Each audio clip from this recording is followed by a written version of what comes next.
Reach out and touch faith, your own personal Cosmere Chronicles. The podcast we follow two first-time readers, Sheta and Justin, and we chronicle their journey through Brandon Sanderson's Cosmere series. On today's episode, we'll be chronicling the Stormlight Archive, Words of Radiance, chapters 18 through 23. So now, let's throw it over to the host of Cosmere Chronicles. This is Joe! Thank you, Joe.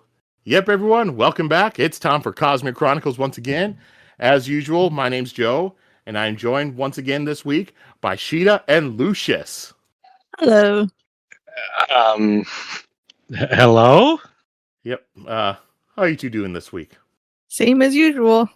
You know, I remember my name being different last week, but I must be confused in some way. No, it wasn't. You've always been been Lucius. Lucius. I guess you guys wouldn't lie to me. No. Yep. You've never. always been Lucius, just like we have always been at war with Oceania.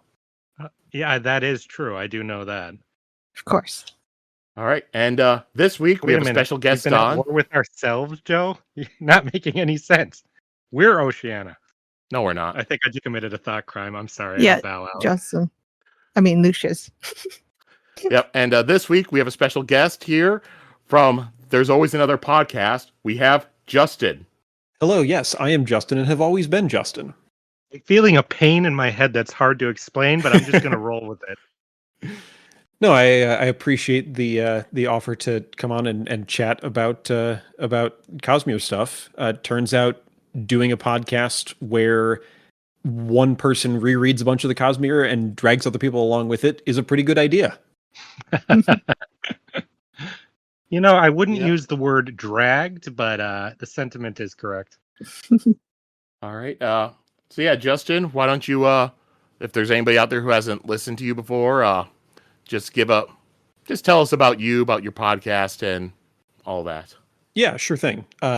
Like Joe said, we are There's Always Another Podcast, which is myself and my sister Beth, who are big Brandon Sanderson fans.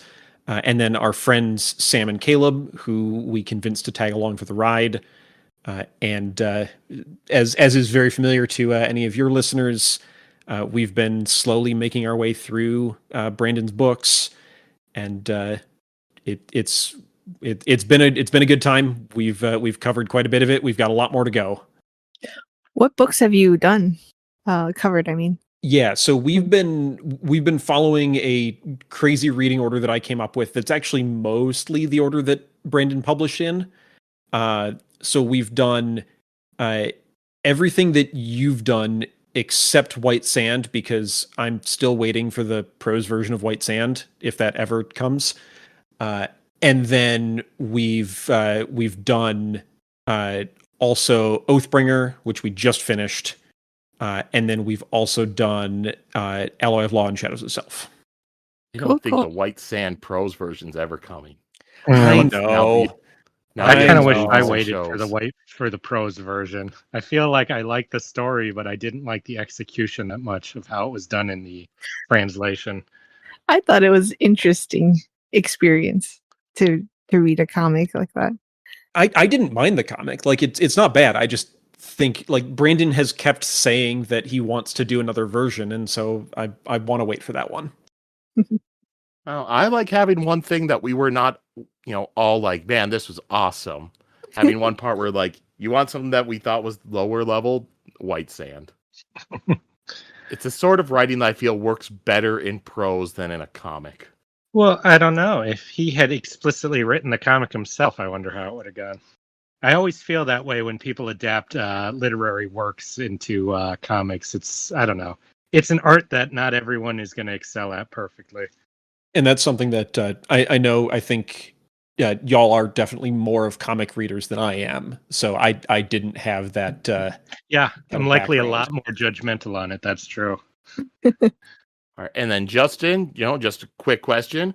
Out of what we've read so far, who would you say is your favorite, maybe 2 or 3 Cosmere characters from those?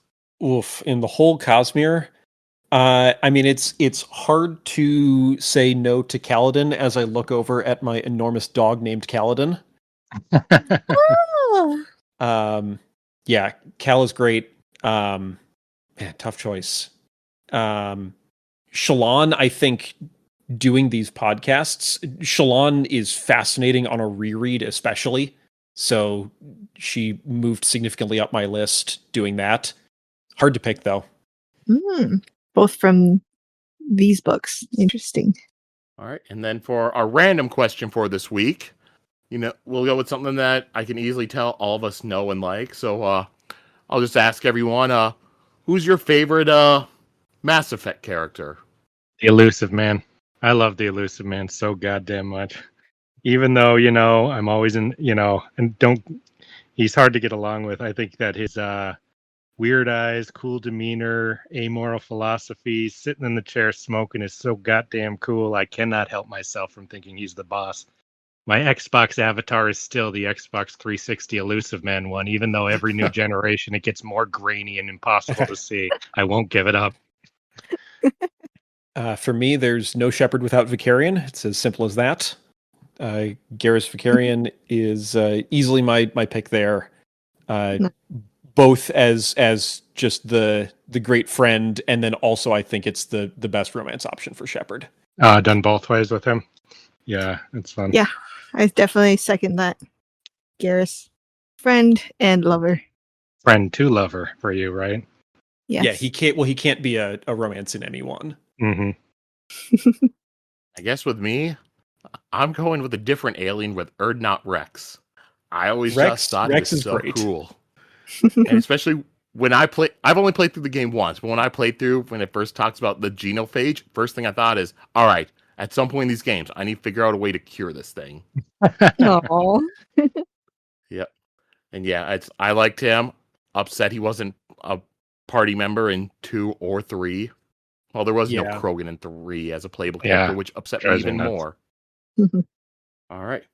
Yep. So, No. All of you you've all picked aliens here. I'm the only one who sided with humanity. I'm ashamed of you all. Yes, we're all traitors. I never, because I playing through like Mass Effect 1, it's like kept hearing about Cerberus. It's like, all right, I hate this group. Then the second game, all of a sudden, I'm having to work with them. I was trying to figure out ways to just undermine them throughout that whole game. Which is the correct choice.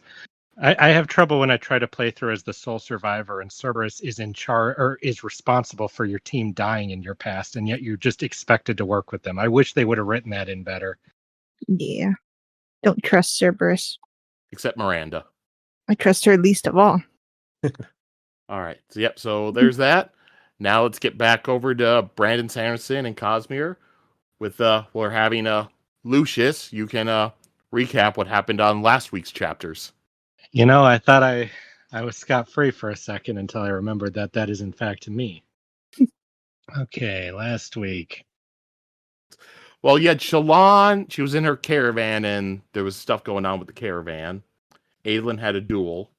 All right, yeah, so, yeah. So Shallan's traveling with the caravan. They believe they're being pursued by bandits.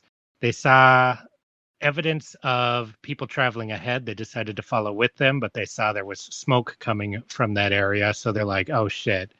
And that's where I believe we left with them.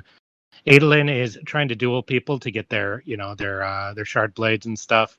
But when he walked into it, instead of going by the normal rules of how you're supposed to do it, he freaked the hell out and just beat the shit out of the guy he was going against, pissing off the judge, but technically not breaking any rules, and also revealing that whatever caused him to do that was not strategy as Navani believed it was. And you also had Kaladin on the did training something too. grounds. Oh, Kaladin met a mysterious man with a scar on his cheek that we believe may be another mysterious man with a scar on his cheek, but that has not yet been confirmed. All right. Yep. I think that's passable. Passable in the psst, what's the answer to number 3 kind of way.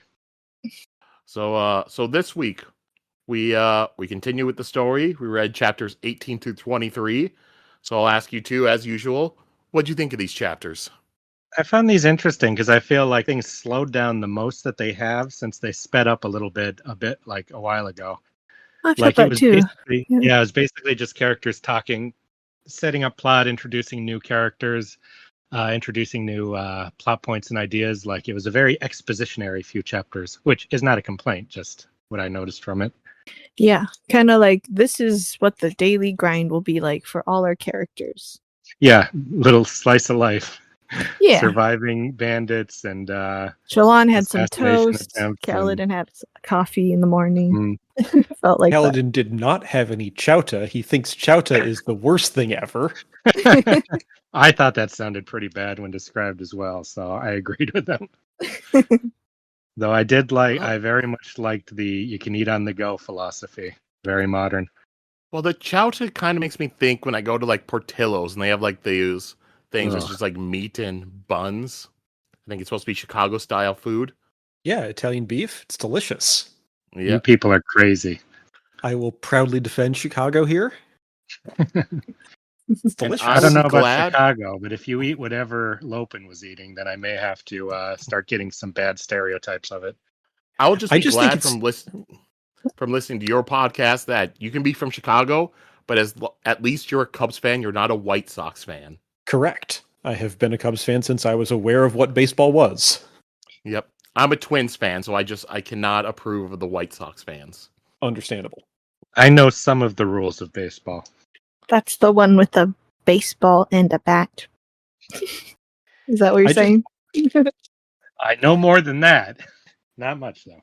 I do think it's funny, though. There's a couple times that this comes up, I feel like, where Kaladin just has very strong opinions on everything, which is sometimes like his opinion on Light Eyes and the state of the world and all that. And sometimes it's, no, that looks gross. I don't want it. You know, that is true. There is something I've been relating to Kaladin about, and you just articulated it right there. He is a very quickly judging things and then loudly proclaiming his opinion about things nobody asked him about. That's I see. I was actually quite shocked when he was like, that sounds fucking disgusting. Get it away from me. All right. Yep. So let's just get right into the chapters. We'll be starting off with chapter 18, Bruises. Epigraph. Scholar form shown for patience and thought. Beware its ambitions innate. Though study and diligence bring the reward, loss of innocence may be one's fate. From the Listener's Song of Listing, 69th stanza. That certainly reminds me of what our only how did I forget what they're called? Parshmen are up to with oh my god. I forgot how to talk. What's her name? The scientist one who wants the glory of doing stuff. That made me think of her. Bentley? Yeah, sure. There's my I forgot how to talk synopsis on that. Well, Scholar form was like the one that Esh and I said Venley was supposed to be looking for. So this one, but instead she's like, I found Storm form. Unless she secretly found scholar form and is hiding it. Why wouldn't you share it? I mean, maybe she doesn't know she's found it. Unless you don't want anyone else to be as smart as you. Now you've got me really suspicious, Sheta. Yeah. You were already suspicious of her. Well, yeah. She's the villain. The big bad. All right. So going to this chapter, we're with Kaladin, and Kaladin and Lopin are in the training grounds watching over Adolin and Renarin, as Renarin is getting his first instructions from Zahel. And we kind of mentioned it before, but right now Lopin is eating some greasy food called chowta, which Kaladin finds disgusting. And Lopin also says that there is supposed to be a high storm tonight. And Kaladin thinks that this will be another chance for the mysterious numbers to show up on the wall, so he's going to make extra certain that Dalinar and his family are watched tonight. Lopin and Kaladin, they watch Adolin as he practices with his shard blade, and, Adolin looks great at it. And Kaladin thinks that shard bearers, fighting in plate with blade, they look almost unhuman. They look more like heralds. And Kaladin tells Lopin that he has seen Adolin's shard blade before, not on the battlefield, but when Adolin had summoned it in order to protect a whore in Sadeas' camp. And Lopin points out that, hey, maybe that means he can't be that bad then. And then Lopin leaves along with Shen to go and do an errand. So They jogged Kaladin away. I don't think they said jogged. They know do. that. Yeah, Lopin and Shen jogged off. Caleb pointed this out to me, and I now can't not notice it. People leave scenes a lot by jogging away. That's a very Oh. military way to do it. Just the image of fucking Lopin and Shen doing it is very funny sounding to me. No, Yeah. I remember him bringing that up. I think the funniest one that Caleb noticed was after, Hoyd and Kaladin were talking and he did that whole like little wander sail story. Then Mhm. Hoyd just jogs off. And Why they're out does on it- the plains, so you could see him for like 10 minutes probably. Why does that feel like a Fallout scene where someone like runs up and says something to you? The And then cutscene ends and they just run off and you watch Yeah. them run for like 20 minutes before they get hit by a rad scorpion. Yeah, like you can still see them. That's hilarious. Using that Yeah. word over and over again makes me think of like in a video game when you see the same animation over and over on every character. Hmm. Well, they better adapt that if they do that in a movie. I think you just ruined this book for us, man. Well, it's You're the ones I think of is Hoyd doing it does seem a little weird for like where they're at, what they did. They just jogs off. Anytime when they're in the camp and military, all right, that sounds a little bit more Yes. normal. Yeah, that But- makes sense. Also, doesn't Lopin have a food, like a sandwich in his hands? Like, In one of his one hand, yeah. yeah, in his one hand. He might have finished it by that point. Running and eating a greasy hot dog or whatever. I guess I also, just because like Parshman always seems so lethargic, it just seems weird for Shen to be jogging. I don't think they'd be very good slaves if they were that lethargic, right? Really? I thought they were always on hustle. Am I wrong? You- I guess it I could be wrong too. depends on who their master is or what their instructions were. Because I'm saying that, but at the same time, he was having to carry and run a bridge. Mm-hmm. It's just they talk like that, right? They talk kind of like laid back, like they don't have a lot of personality and stuff. So yeah, The way you describe it, it's like they're just high all the time. it's Laid not what I was back. imagining, but I was imagining more like Tranquil in Dragon Age. Yeah. Yep. So then Kaladin, he heads over to Renarin and Zahel. And Zahel orders Renarin to climb up onto the roof of the training grounds and jump off. Renarin questions him about this, and Zahel says that, hey, I'm old, and repeating myself makes me eat the wrong flower. And Renarin and Kaladin are confused by this idiom. Zahel says, you don't have any proper idioms, and yells at Renarin to go do what he says, which he does. Yeah. I want to see more of that because it's so interesting to me that different cultures come up with different sayings like that everyone just knows. It sounds so freaking frustrating to say one that's that obvious to you, and everyone looks at you like you just said some, like actually we're speaking a different language. So with all the cultures in here, I hope we get to see a couple more of those. I think that's fun. Is it cultures or worlds? Are you saying some theory? Yeah. I'm just it's also an actual question. Well, But- this is how you would have a good theory. You'd have to have read a previous book and seen that like Vin had said that on a different world of the Cosmere, and then had this guy bring that up. That would be such an awesome way to hint at that thing. If you find that, you've got a theory. Otherwise, you're just throwing random shit out at me. Yeah, no, I'm pretty sure Ham said that one time. Yeah, Ham said that. Yeah. Okay. If that's true, Sheta, I'm gonna punch myself in the face at you calling it out from something you made up. Kaladin says that if Dalinar is going to force the other High Princes into line, then he will need better shard bearers than Renarin, and that he should have picked someone else to have this plate. Zahel tells him that Renarin will surprise him. He explains that, Renarin had listened to what Zahel told him to do, and he was not insufferable about it. He has enthusiasm, obedience, and has no fear of looking foolish. I very much admire. I always think that's one of the best traits to have because I think being worried about looking like a moron is one of the biggest weaknesses in our species. So I like that being pointed out. Yep, and then Renarin, he gets to the roof, jumps off, lands, and then Zahel tells him, all right, now go do it again, and this time land on your head. And I love that pretty this much- just continues through this whole scene. Yeah, I'd love to see in a movie where in the background he just jumps on his head like 5 times while they're Yeah, yeah. a giant Yeah. guy in plate. And it's not even the focus of the shot at all. It's just Mhm. you keep going this conversation with Zahel and Kaladin, and then every once in a while you just have Renarin crash into the background. I'm okay. It just springs right up.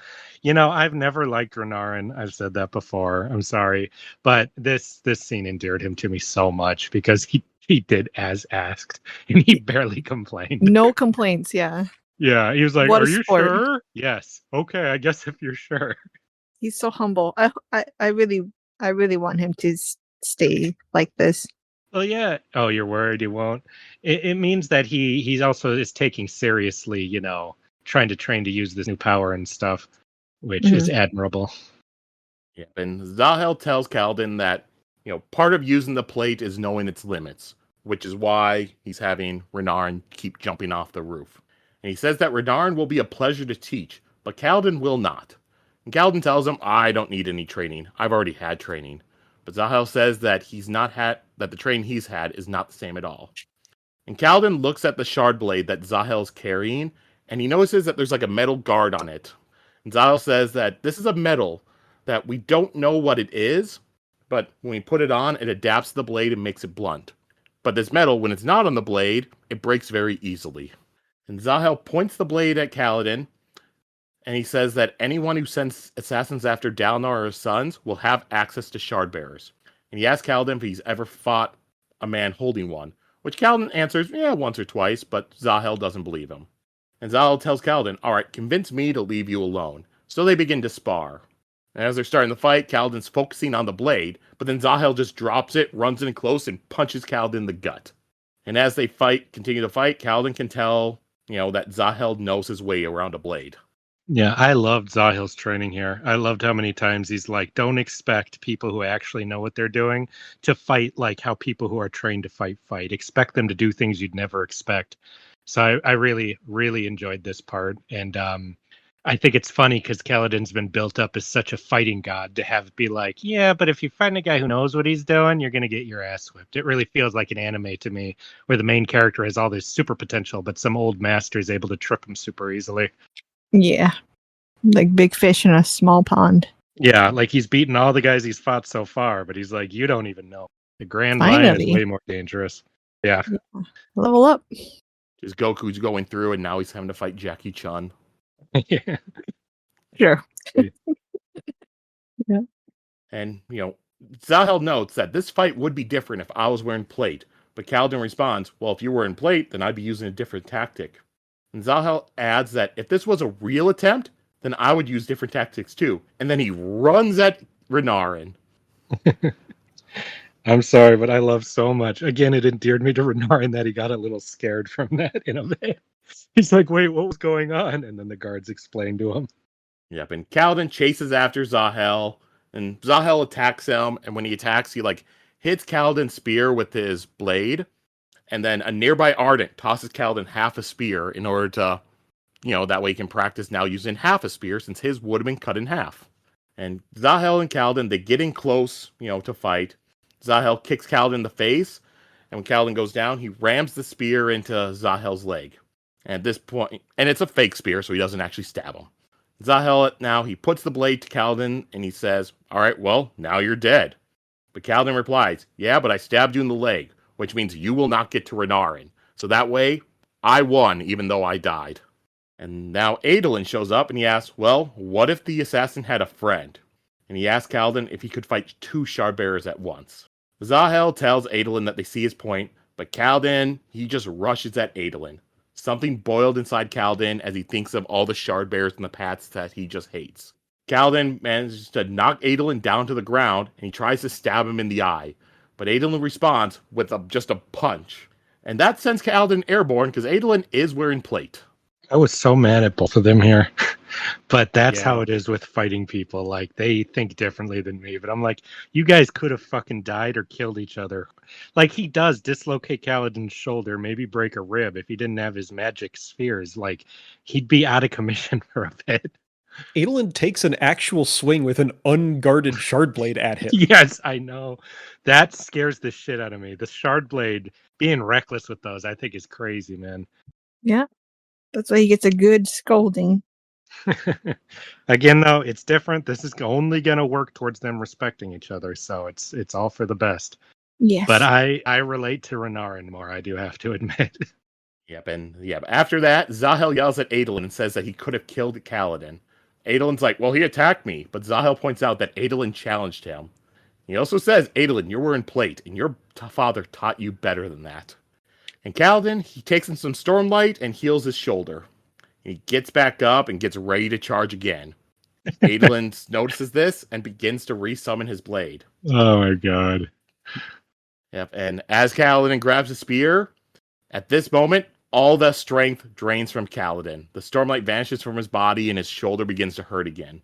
And Adolin, when Kaladin gets up to him, he grabs him and holds him, and Zahel puts the blade to Kaladin's neck and says, all right, you died again. Yep, so then Zahel sends Adolin over to go check on Renarin. And Zahel tells Kaladin that, yeah, you don't flinch when a Shardblaze swings at you. So, yeah, you have fought them before. He tells Kaladin that he has tenacity and a good form, but he hardly knows what he's doing against a Shardbearer. And he tells him that Kaladin reminds him a lot of Adolin. But Kaladin says, no, we're nothing alike. And that just makes Zahel laugh. And Okay. after I was so confused. It's spelled with an H in the book, but they pronounce it Zale in the audiobook. So I was like, who the heck are you talking about? Oh, Or why are really? you pronouncing I it read like it that? as Zahel too. Yeah. Yeah, if I remember, it's like it kind of drifts a bit, and Michael Kramer kind of like leaves out the H. It's like Zahel Yeah. sometimes. Zahel. Yeah. That is a cooler Yeah, name. when I first listened to it, I thought it was just Zael. Yes, that's how I've been spelling it. So after Zahel leaves, Kaladin asks Sil, what happened? You know, the Stormlight drained from me. She asks him, well, who were you protecting? He responds that he was training to fight like he does with Scar and Rock. Sil asked, was that really what you were doing? And Kaladin, he doesn't know. But he takes in some Stormlight and he heals his bruises. The physical ones, at least. And that's the end of the chapter. I do have to admit, I'm liking the Kaladin and Adolin rub each other the wrong way so goddamn much more than I expected relationship. Mm-hmm. Yeah, it's fun. Don't you give me those Sheta. Nobody is saying that shit. I have a new theory. Yeah, I bet you do.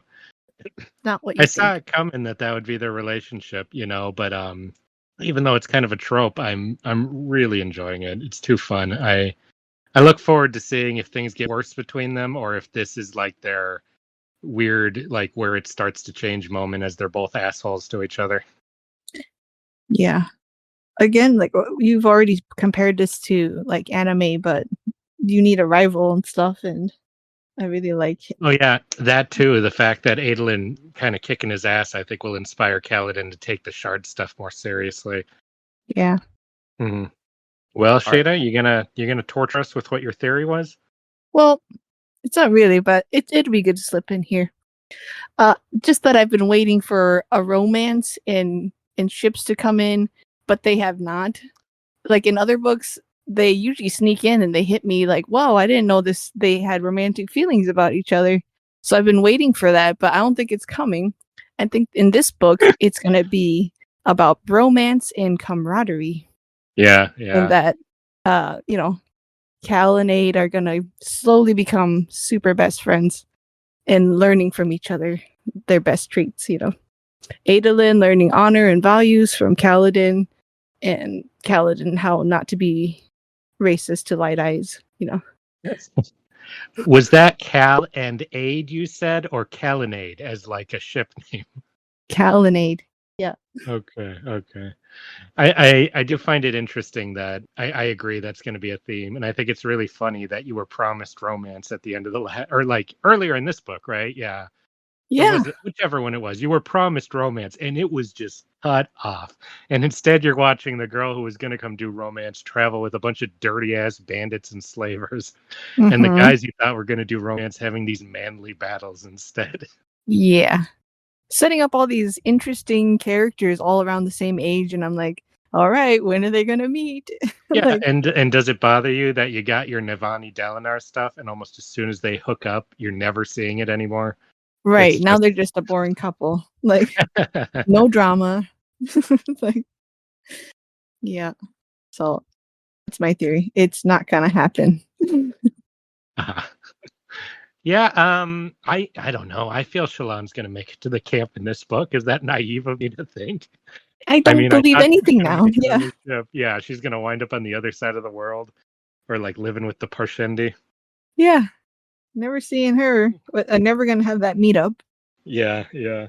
Or it'll be one of those ones. By the time she gets here, Adolin has died. Is that it? Oh my God. If that happens, I might throw a fit. Well, if you're saying she'd be hanging out with the Parshendi, she would have to go through the Alethi war camps to get to them.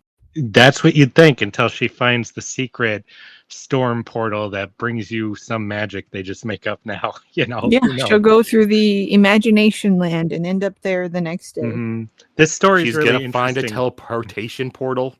Well, this story is interesting because, you know, in Mistborn, the logistics of the magics is pretty simple.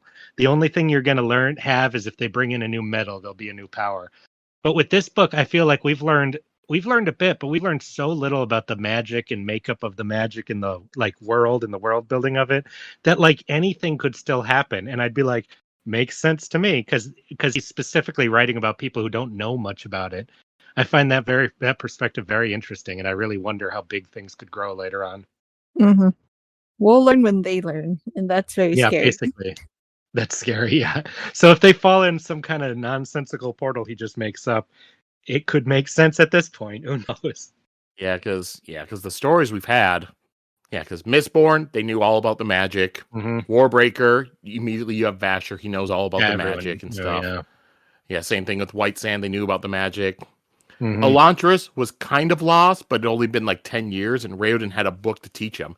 Here, Yeah, but Elantris, we didn't see the magic go all out until the last couple chapters. So I yeah. count that. Well, and Elantris, they knew how it was supposed to work. It just didn't Yeah, work. that's true. Yep. Yeah. Mm-hmm. And we knew what it could do because there was a big city. Yeah, people still remembered that. People who lived then were alive now. So yeah. Yeah. But here it's like the magic's been lost for like 1,000 years or a few thousand years. The only person who seems to actually have a full grasp of it is Szeth. Mm-hmm. And for a couple of chapters, maybe kind of Jasnah. She seemed like she was going to start telling us a lot of fucking shit. That's for sure. Another reason I'm pissed about that still. Yeah, try not to bring up Jasnah. I'll tell you on everything the on tomorrow. Because I'll crash out. Yeah, Justin lost his Cosmere waifu. Yeah. It's a tragedy. She'll come back reincarnated as a turtle or something. It'll happen. Why a turtle? I don't know. What is she this, had Stephen to King? shape into something that could live in the water. Turtle was the first thing that came to mind. I mean, it would have to be a turtle crab, right? On Roshar? It would have to be a turtle crab. You know, I didn't really think this theory through yet, so I won't comment any further. Will you still like her, Justin? I mean, Lucius. Waifudom transcends species, Sheta. Oh. You know, when you say turtle crab, all I think of is like I don't remember if it was Tokar or Razor, whichever one was the turtle in Teenage Ninja Turtles 2, Secret of the Ooze. Okay, if she comes back like that, maybe not. Transcends my ass. All right. So, anything else from this chapter you want to go over? Mm-hmm. All right. Oh, wait, sorry. I have one comment I liked. It was when Kaladin was using his light to heal himself a little bit, and he goes, "Don't let them see." I just thought he started to sing "Let It Go" in that moment about his powers. I thought that part was so sad. That is like we've heard him talk at length about, you know, they'll take it away from me. I don't trust him. But to have that be his instinctual reaction like that, I found very, very sad for him. Like, he's very traumatized. This one little thing they'll take it away from me. That means that what he had built with his little army, or his men in Amaran's army, and what he had gained with the Shard Blade, even though he didn't want it, was actually more valuable to them than I think he knows. It's like he had a whole life stolen from him there, and he's building one here, and he's sure it's going to be taken away.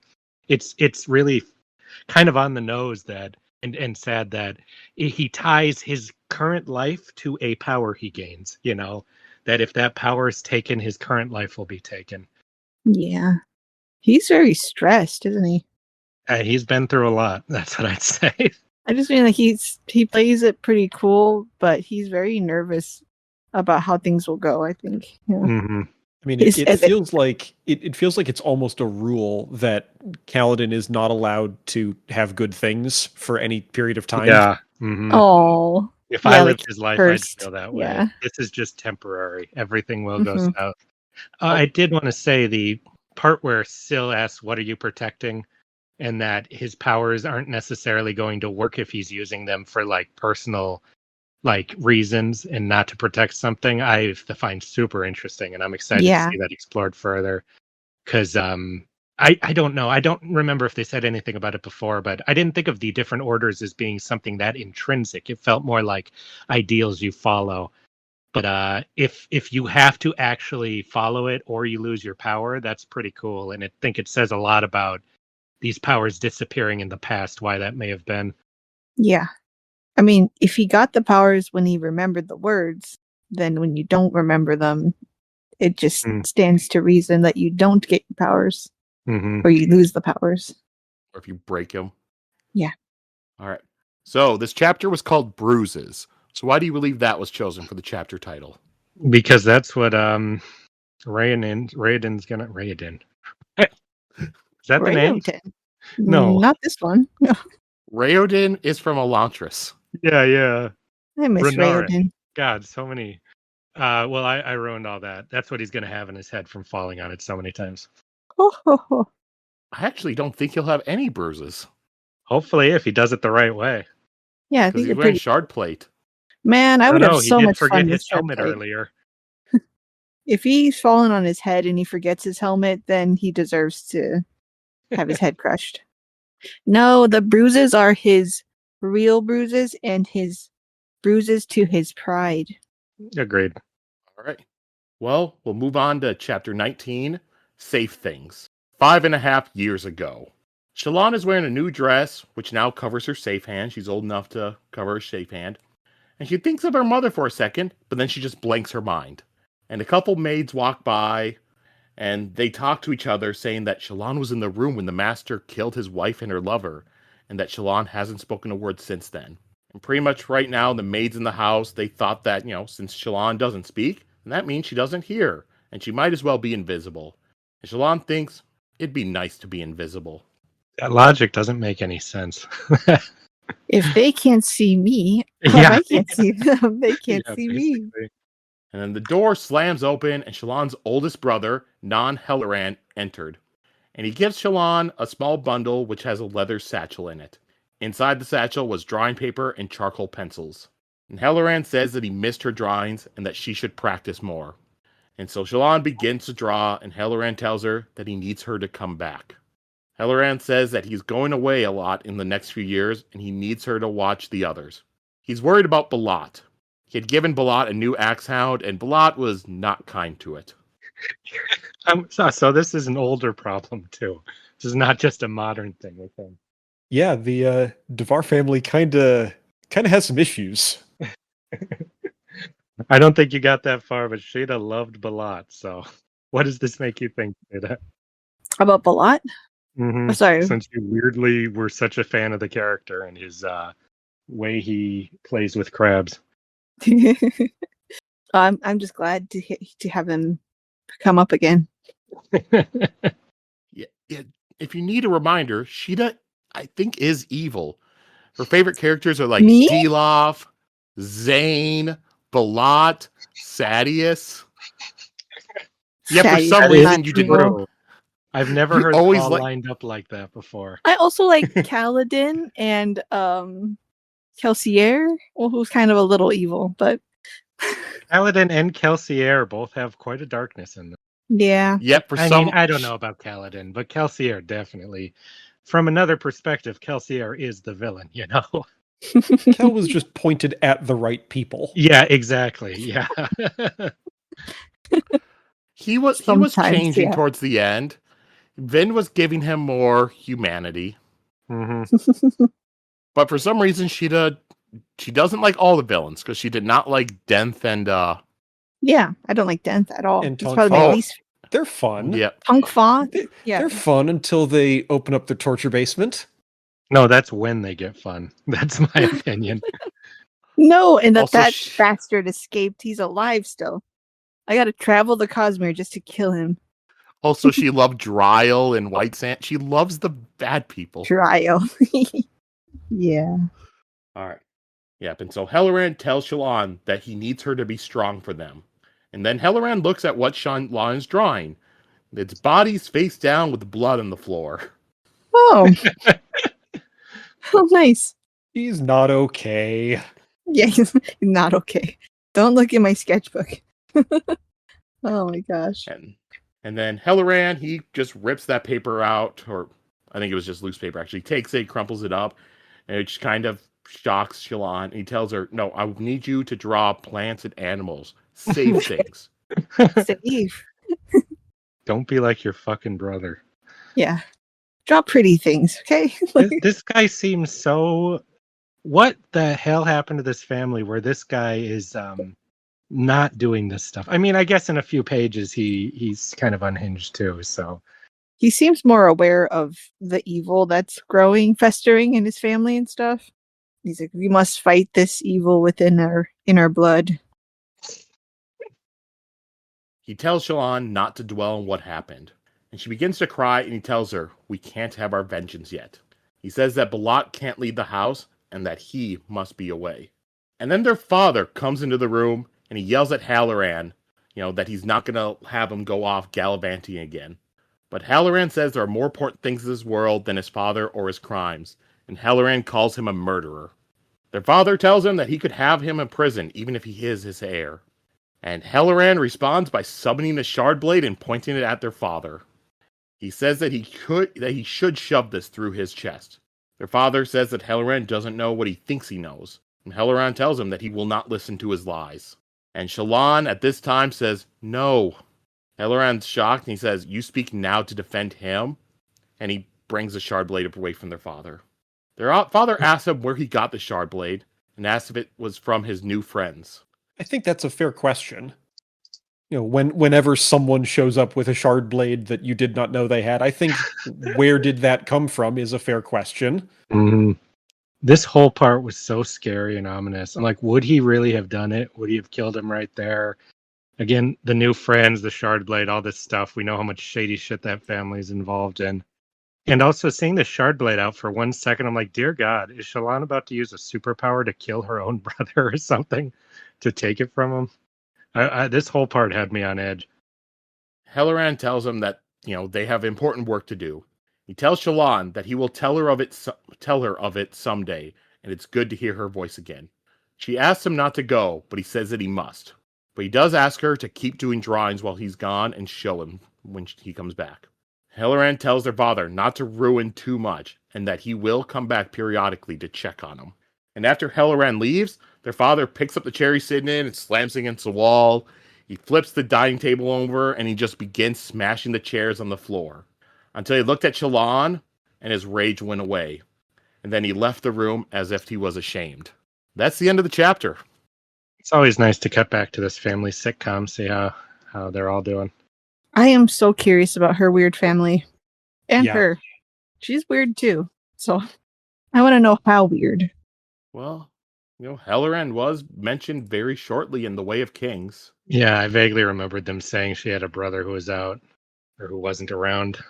These wayfaring brothers is kind of a theme too. Reminds me of Shallan's uncle. Not Shallan, I'm sorry. Serene's uncle in Elantris. He wasn't wayfaring. Well, he left. It was her favorite uncle, and he just Oh, you mean left. because there was bad blood in the family, right? Yeah. Okay, Yeah. I get what you're saying now. Yeah. He was wayfaring. He literally used to be a pirate. Yeah. No, Yeah. I mean in the pretty wayfaring. story he wasn't. In the past, yes. I mean when Yeah. we met him. Mm-hmm. Yeah, this Serene stuff, I'm very curious where it's gonna go. Yeah, Shallan. Serene. God damn it. I'm getting all these same letter names from across universes mixed up. You can't have a Serene and a Raiden and then a Shallan and a Renard. Well, I guess they're not related at all, so I'm wrong. Kaladin. Shallan and Kaladin is kind of Yeah, but there's no K. Like Oh, I see. Kelsier and Kaladin sound so different, I don't get them mixed up, but I'm gonna have to. I can only imagine how much this goes. Is there's quite a few more books, and I think there's like one or two more books in this Cosmere thing, right? So Justin, you read A Song of Ice and Fire, and you were able to understand those names. it's different because when you're writing one story, even if you do the same letter thing, you're like, okay, I need the audience to be able to differentiate. When you're writing like 10 different stories, you're like, you're not gonna think that much about that because you've written so many. It's their fault if they're mixing them up. That's what I think's happening with me here. Or I'm just very simple-minded, one of the two. No, they're all kind of also new names. I've never heard these names before, so it's hard to keep track of it. It's not like it's Bran or Catelyn or something, which is Mhm. easier. Like these are fantasy names. Or like how many Roberts there were in Song of Ice Yeah. and Fire and Mhm. Johns. Exactly. John You're like, this is Aaron, the Jon other Snow, guy. John Connington. Yeah. All right. So anything else from this chapter anybody wants to go over? I want to see Shallan's family like keeping up with their Kardashians, but keeping up with Shallan's family. Keeping up with the DeVars. Yeah. Yeah. Well, it's official. Is this going to be a show or a movie, Joe? I don't remember. Show. Okay. Well, if that's even better, we'll put a soundtrack to all these parts and cut it into a sitcom. See how that comes off. Yes. Or a laugh track. Did I say Are we- soundtrack? I meant laugh track. I want it to be like a reality show, so it might not work. No, that'd be too hard. The sad thing is, I would say who would want to watch this, but I know with American audiences, they would want to watch a messed up family like this. Yeah, you're like, oh, you killed your mother. But, that's drama. All right. So, title of this chapter was Safe Things. Why do you believe that was chosen for the chapter title? Well, the drawing. Oh, yeah, draw safe things. Anything deeper than that I don't have because I feel there's a lot we have not been told here yet. Something about a safe hand, maybe? That's my only guess. Oh. Well, I guess so. So, in the last flashback, when her father was carrying her out, they did walk by his strong box, which glowed brightly from a light streaming through the cracks, and she thought there was a monster inside. Mysterious mystery. Sad I wasn't on for the episode with that with that flashback, because that is a real interesting one to reread. Oh, because you'd have finished the books, right? Oh no, I'm not going to say anything even remotely hinting to what it is, but like reading like even the first line of that flashback is crazy if you're like current with the Cosmere. Mysterious. Brandon's pretty good at this foreshadowing thing. Yeah. Remains to be seen by me. You've read Mistborn. You saw all the stuff. I'm pretty sure the like initial idea for me and Beth starting a Cosmere rereading podcast came from when I suggested that she read Mistborn, and at one point I received a string of angry text messages that just said "earring" in all caps. I like the earring one. Just from what little we've seen of Shallan so far, I know in the first book, I believe you were too, Sheta, quite judgmental to her about this, like, oh, my poor past, I can't think back, I gotta repress it. And now after seeing just these little glimpses, I'm like, God, we were being such a fucking asshole to her. So I'm curious when we see where this is all gonna go, exactly what we're gonna feel when we see the character as a whole instead of just as these little glimpses where it used to seem like she was just quite sheltered. Now it's like, no, she endured something very fucked up. Yeah. What happened to you? At the very least, she was involved with something where she found and felt responsible for a bunch of dead bodies. At the least. I'm scared of Shallan at this point. What did she do or witness? Like a little Dexter. Oh, yeah. You think she had you think she's had a traumatic thing, and if she thinks about it, she'll have to give in to her dark passenger? Yeah. She has a mysterious power.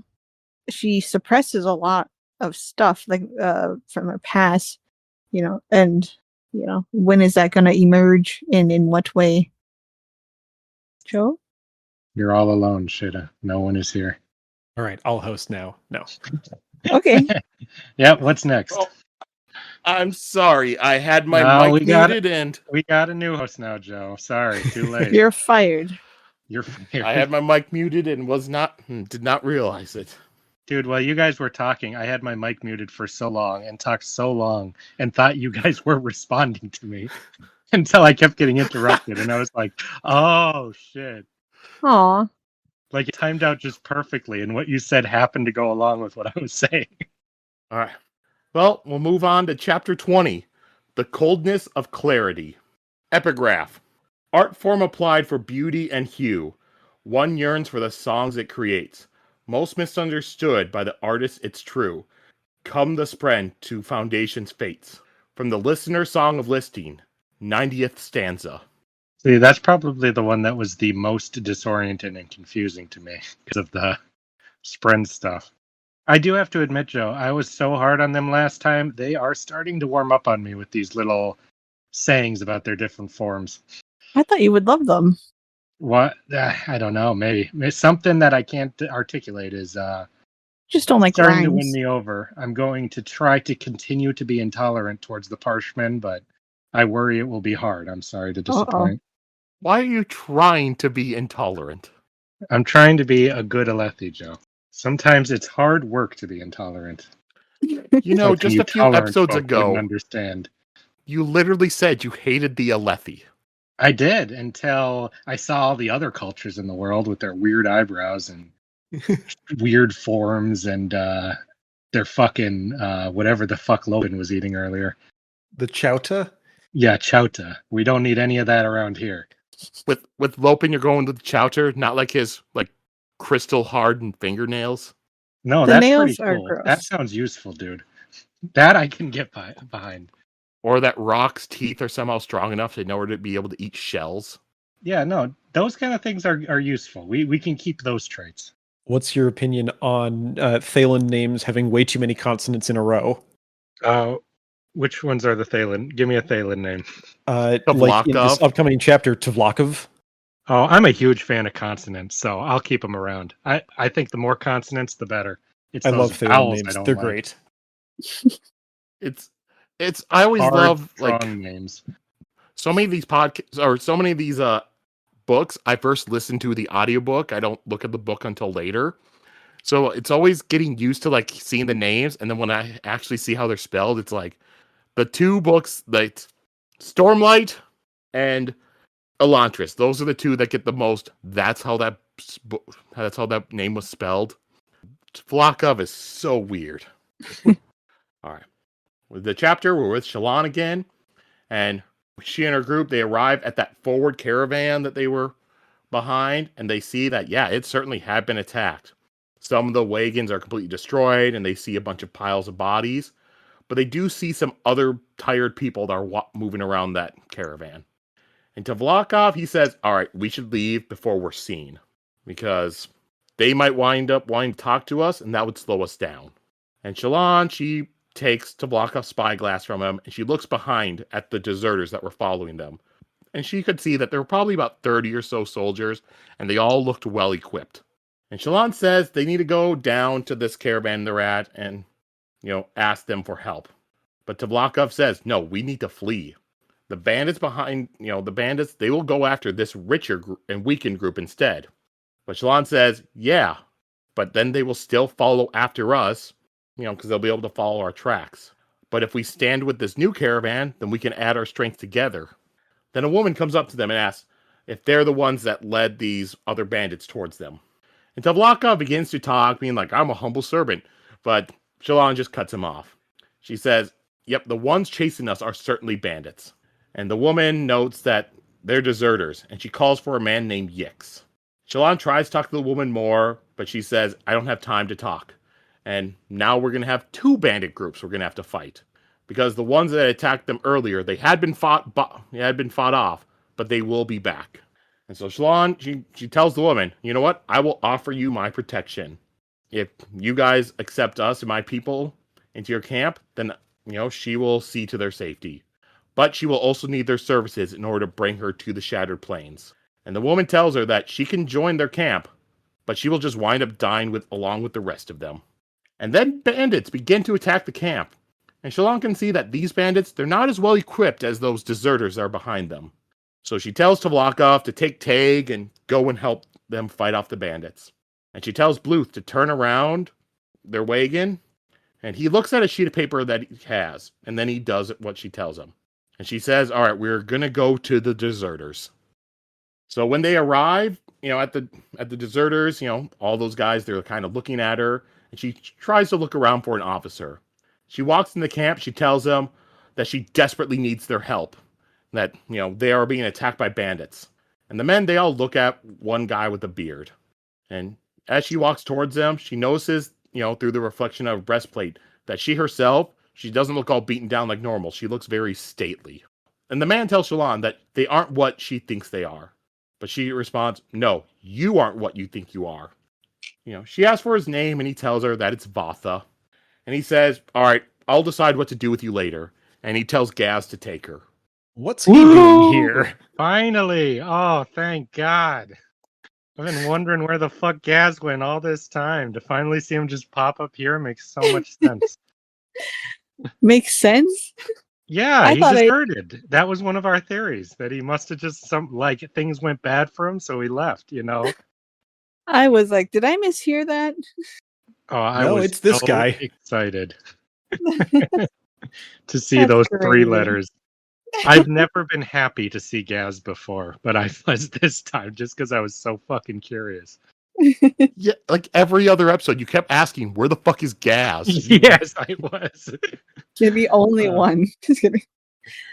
No, I'm glad. I'm happy. Curious about what he sees in the darkness of his eye, and then he never showed up again. Yeah. No, I'm happy for you. That was very... I'm happy for me. Yeah. Gaz did nothing wrong, Sheta. I'll start one of those. I mean, probably not. No, he definitely did. He did not need to run things the way he ran them. He legit was trying to get Kaladin killed on his first day. He was kind of being forced to that by his superiors. Not the first day he wasn't. Yeah, he was. He was told to make an example of him or something like that. Really? Oh. Well, then I guess he really did nothing wrong. Gaz is a hero. I would not say hero. Yeah, Gaz is at best an asshole. And Shallan asked Vatha what he would do to erase the past. She asked if he would protect instead of kill if he was given the choice. And she tells him that good people are dying and he could stop it. She tells him that she can change their future. She's offering them the chance to be soldiers again. Vatha says the Bright Lords have failed them in the past. She tells him to listen to the screams, and they can kind of hear the screams of the camp being attacked. And that if they return with her, then she will see that their crimes are erased. She says that they can start over as heroes. And Shallan is really wondering, what the hell am I doing? This is crazy. And Agreed, at this point... I'm glad you did it, because it's the most interesting thing to do. Yep, and Vatha looks away, and she knows, oh man, I lost him. He's not going to agree to this. But she did not think about the rest of the people in the camp. And all the men were looking at her with longing looks, and they're reacting to the screams that they're hearing. And they're looking at their uniforms and their weapons and stuff. And Vatha asked them, are you all really considering this? And then a man with an eye patch says he wouldn't mind starting over. Yeah. My man. Hero Gaz. It wasn't Gaz. Just another man with an eye patch. And then another man says that he saved a woman's life once and felt like a hero for weeks. Vatha says they left to get away from their oppression. And the man asks, well, what have we done with that freedom? So the man with the eye patch says, well, I'm going to go. And others begin to follow him. And they all leave, and Shallan's now just left there with just Vatha and 2 others. And he calls them all idiots. He asks who she is, and she tells him her name, Shallan Dabar. And he hopes for her sake that she can keep her word, and he leaves to join the others. And Pattern tells her that they listened, and that she changed them. And she can't believe that worked. And he says, well, you're good with lies. She is lies and truth, and she transforms. She has light weaving, and also the power of transformation. She didn't soul cast, but she did transform them. Yeah, I couldn't believe that worked either. For a little bit, I was wondering if she has some kind of influential power tied to her, you know? So I thought it was interesting when they bring that up there. And I think the tying the convincing a stick not to be a stick and convincing a bandit to not be a bandit is a really interesting theme to play with. Mm-hmm. Like, you need to appeal to what it wants to be, as she did with the boat. Like, it wants to be of use, you know? Mm-hmm. This reminded me so much of a Mass Effect dialogue choice scene where she picked a Paragon choice in order to convince them to, you know, join up with you so that you don't have to gun them down or something. Because I felt like it was just written so much like one of those. Interesting. Mm-hmm. Where you try to appeal to their best nature. Well, she did it. And then she decides that, all right, she'll draw a prayer for them. Takes out her sketchbook and she notices that a page has been torn out of it, but she doesn't know by who. And she draws the prayer and, yep, and that's the end of the chapter. We all know by who, and I'm so sad with how this went after this. I was hoping for so much from that guy. Yeah, sorry again. No, I'm not that sad about that. I know you're devastated. It was pretty sad though. You know he did kill a slave last book. Hey, We all make everyone's done one or mistakes. two. Yeah. Yeah. Okay, so anything else from chapter 2 want to go over? You mean you three? Oh yeah, you three. Not you, Lucius. I was just going to comment on the absolutely brutal jump cut that we get between this chapter and the next, Yes. but we'll have to get to the next chapter then for that. It's crazy how brutal that is. I'm when honestly surprised there wasn't a chapter between the two. Yeah. Well, it would have just been some random action, which he doesn't seem to like wasting time on like just for the hell of it stuff. Everything seems to be pretty tight and important from what I've seen so far, at least. Oh, I didn't mean like an action. Like you would have had the first Shallan chapter and then her flashback one, and then it comes back and he's dead. Mm-hmm. Because he tends to do that a lot with the time jumps. I was surprised when I think it was last time we were reading when they were having a whole long talk about, you know, these bandits, they were just men once and they become desperate, and when you're a boulder rolling down a hill and you can't stop and all that stuff. I didn't think that would actually come into play immediately, where she'd kind of be inspired by that thinking to go try to appeal to their better nature. Yeah. Mm-hmm. And I really, really liked that the lead guy was like, fuck that. Because I was like, there's no way she'll persuade this guy. But that it was some of the other guys who were like, yeah, this sucks, man. If she's offering something, maybe, you know. Mm-hmm. I'm very surprised by Gaz, though. I didn't know he had that in him. We know virtually nothing about him, you know. Yeah. I guess I So- was too hard on him. Well, that's because you were Kaladin in that time. So fuck him, you know. So best case scenario for this group here, they all, survive this encounter, or at least the ones that survive the page turn to the next chapter, and they make it all the way to the Shattered Plains as Shallan is trying to do, and then at some point Gaz runs into Kaladin again? Maybe? Yeah, I'm hoping, man. I'm hoping. I want Gaz to wind up as part of Kaladin's Bridge 4 honor crew. I want to see that stuff. Bridge They're going to be 4. like, you're part of Bridge 4 too, Gaz. You're as much as Get anyone in else. here. And he'll shed a tear from his one good eye and they'll all become best friends. God. I will be so happy if that happens. Oh my. It's not my expectation. I'm expecting more of a, heroic sacrifice or something, or he gets claimed by the evil god monster that's attacking from the darkness in his eye. One of the two. Something like that. Though I do still worry about this crew. I guess I'll talk about that when we get there, actually. Yep, so this chapter was called The Coldness of Clarity. So why do you believe that was chosen for the chapter title? This one definitely feels a little more abstract compared to the previous ones. Yeah. So it's got to either be what the bandits felt because they're seeing just bluntly what their options are, or what Shallan felt here because she felt she had no choice but to... I don't know. Yeah, I don't know. I'm kind of lost. You got something, Sheta? Just maybe in that moment when she was like, well, I'm gonna do this. And she just goes and be like, hey guys, like, fight for me, like throw it all on the table, like, and not very, not think about it too much, and that's just her options were just clear in that moment, maybe, or like that was it. Yeah, something like that. You don't really like, if something is correct to do, you don't really think about it, maybe. All right. Well, now we'll go on to chapter 21, Ashes. Epigraph. Mediation form made for peace, it said. Form of teaching and consolation. When used by the gods, it became instead form of lies and desolation. From the Listener's Song of Listing, 33rd stanza. Desolation? Is he back? Is who back? I don't remember the name. Yeah, desolation's been a word through here, hasn't it? Well, whenever they had the what they would call like the wars between like the humans and the Voidbringers, those were like desolations. Yeah. Gotcha. That's the word. I think those all mean something more. I would not be surprised if they don't personify another word. Yeah.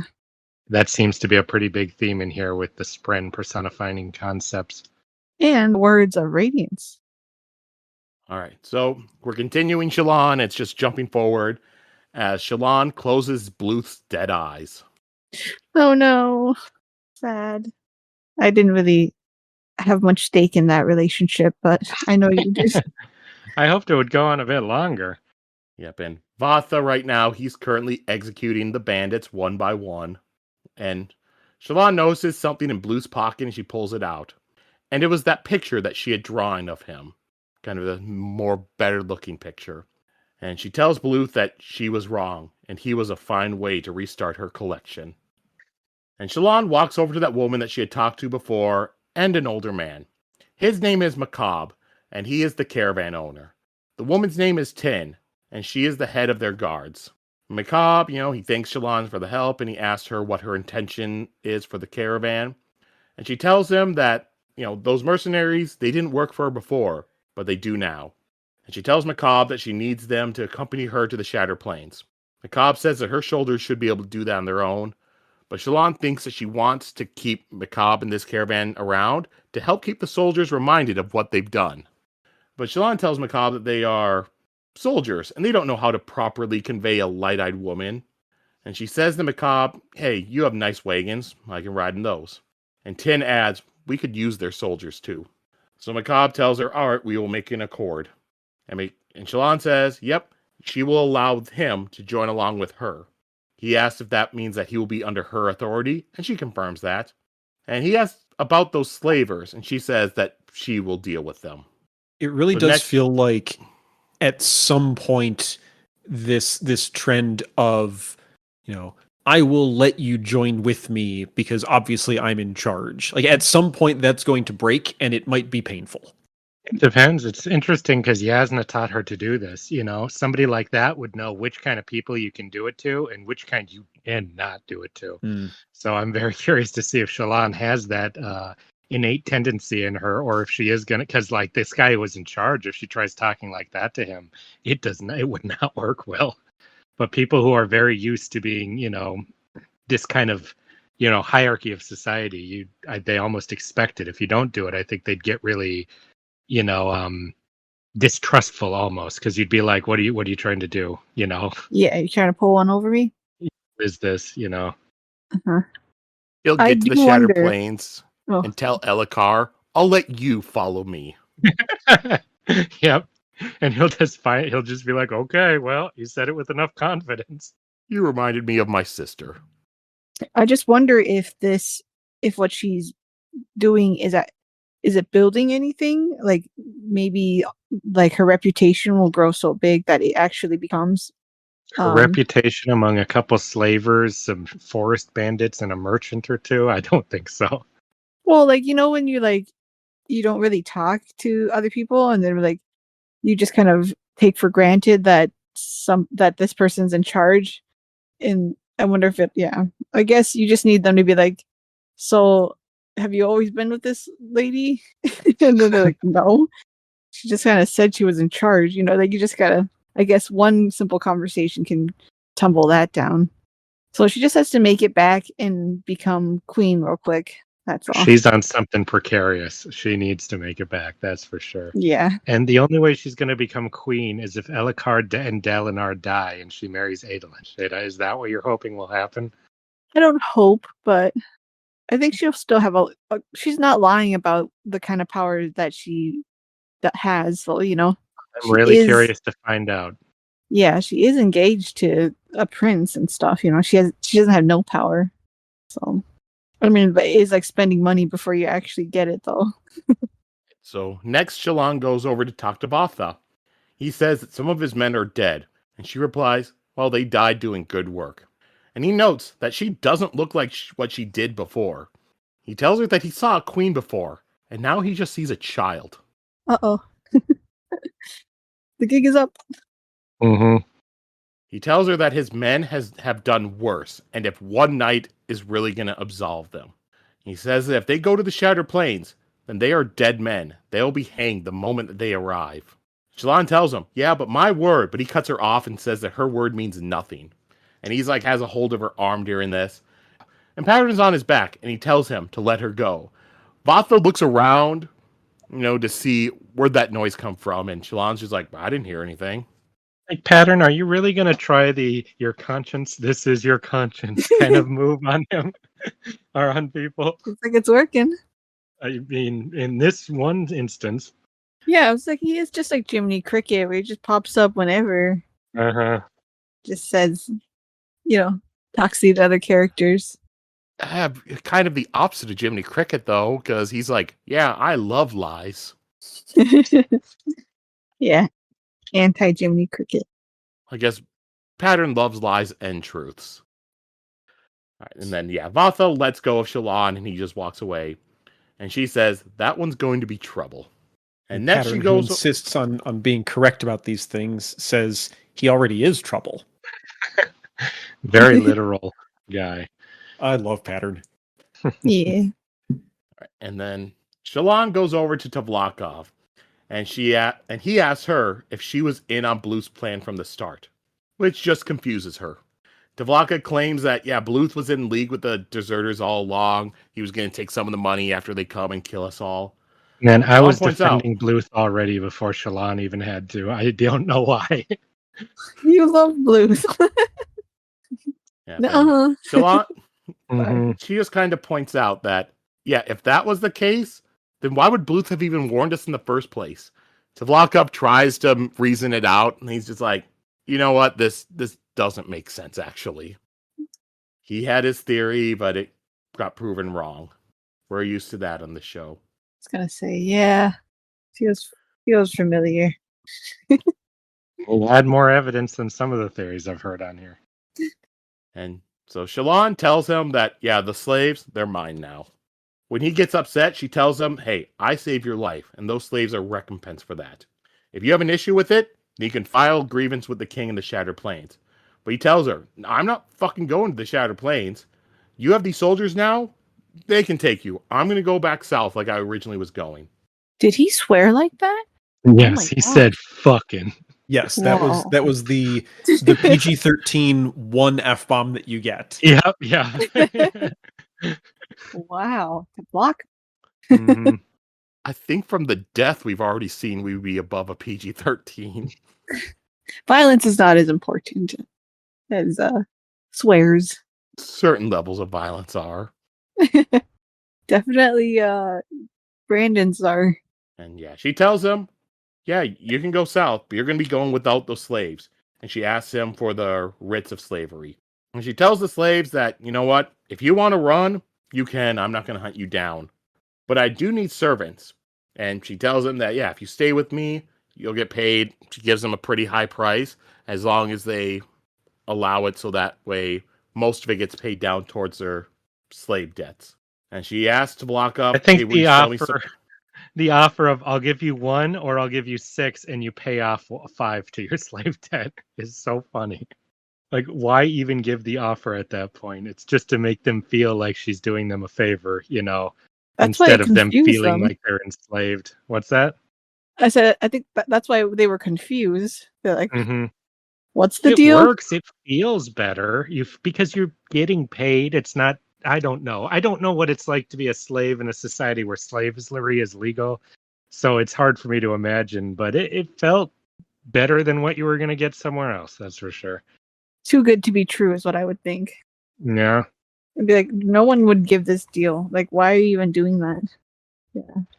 The question is, once you're freed, do you still get? Once your debt is paid off, if you still want to work with her, do you still get the 6? That's the real question. Yeah, can I keep my job? Like, Well, no. Do you get to instead get paid like this relatively high amount of money when you yeah, can that's what I actually keep mean. it all? This is a Or good once you're position. freed, she's like, "Oh, you're back down to 1. Sorry." Well, if she's married to Adolin, she'll have the money. Yeah, like she'll ever meet him. Yeah, next she asks Slavkov if he will sell her some of his wagons. And he's just like, well, why don't you just take him? And she chides at him and, for acting like a child, and eventually gives her a price and she buys the wagon. But he tells her, but yeah, you can do that, but you can't take my parchment. She's like, yeah, I don't want them anyway.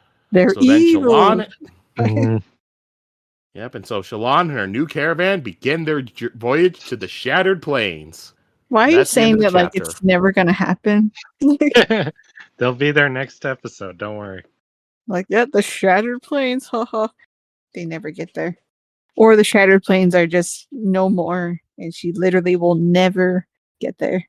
Man, you've been really black-pilled about this romance thing, Sheta. I was just so disappointed.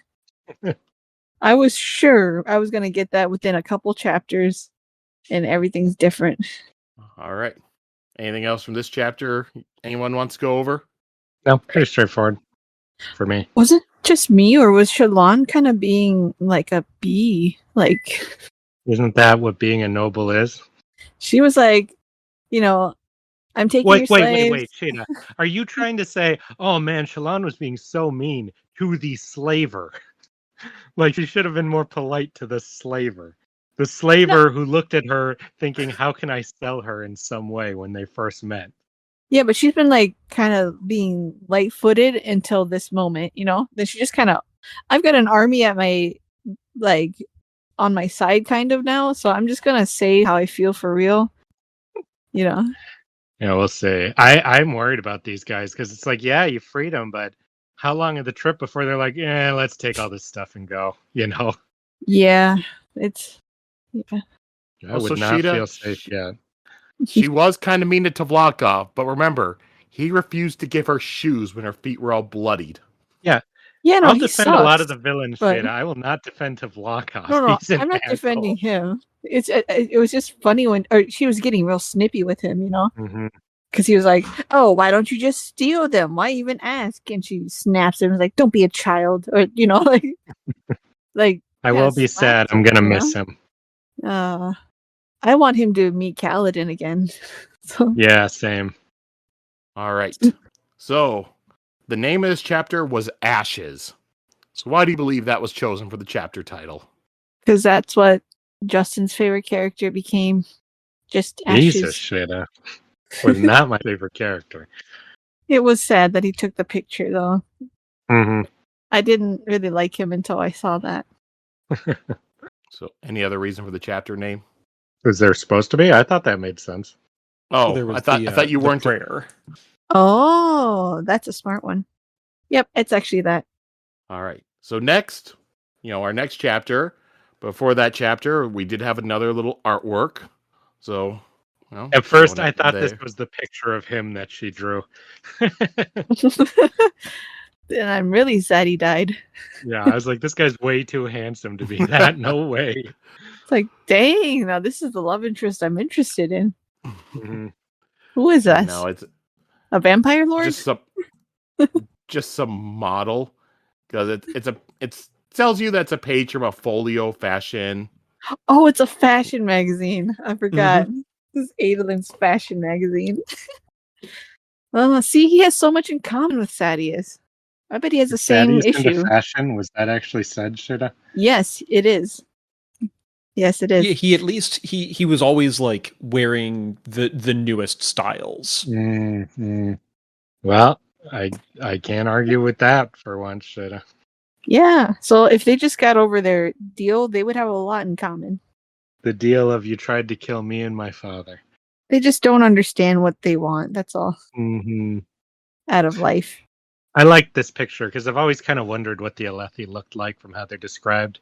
And this is somewhat similar to how I felt I was trying to cast them when we did the casting. So it was fun to see. Like kind of racially vague, kind of like, Handsome. yeah, handsome, kind of traditionally masculine type look. So very interesting. I would love for the adaptation to please take notes of these kind of things when they adapt it.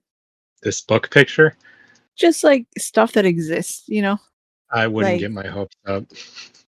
I feel like at least the Sanderson fandom, I think, has like we've been anticipating the possible adaptations for years, and I feel like people have been really insistent on like, please pay attention to what these characters actually look like. And Yeah. given the amount of influence that Brandon has apparently been given, I'm cautiously optimistic. That's the only reason I'd have any hope whatsoever, is because he is involved. Otherwise, I'd just expect they wouldn't give a shit at all. So I'm super curious with a book like this, where they're going to go to find actors and stuff, you know? Well, and Yeah. it'll be tricky because like there's not, and forgive me, I don't know how much y'all have talked about this so far with Way of Kings, but like there's not really a clean correspondence between like Rosharan ethnicities and Earth ones. Yeah, yeah. So it would No, we be talked about that. tricky. Yeah. Okay. We casted, we kind of tried to, in my casting, I had like all mixed race people for the entire casting to get as close as I could get to what they were described as. But Yeah. I ran out of actors by the end of it. Like there's only so many with that kind of like racially vague look that you'd be going for.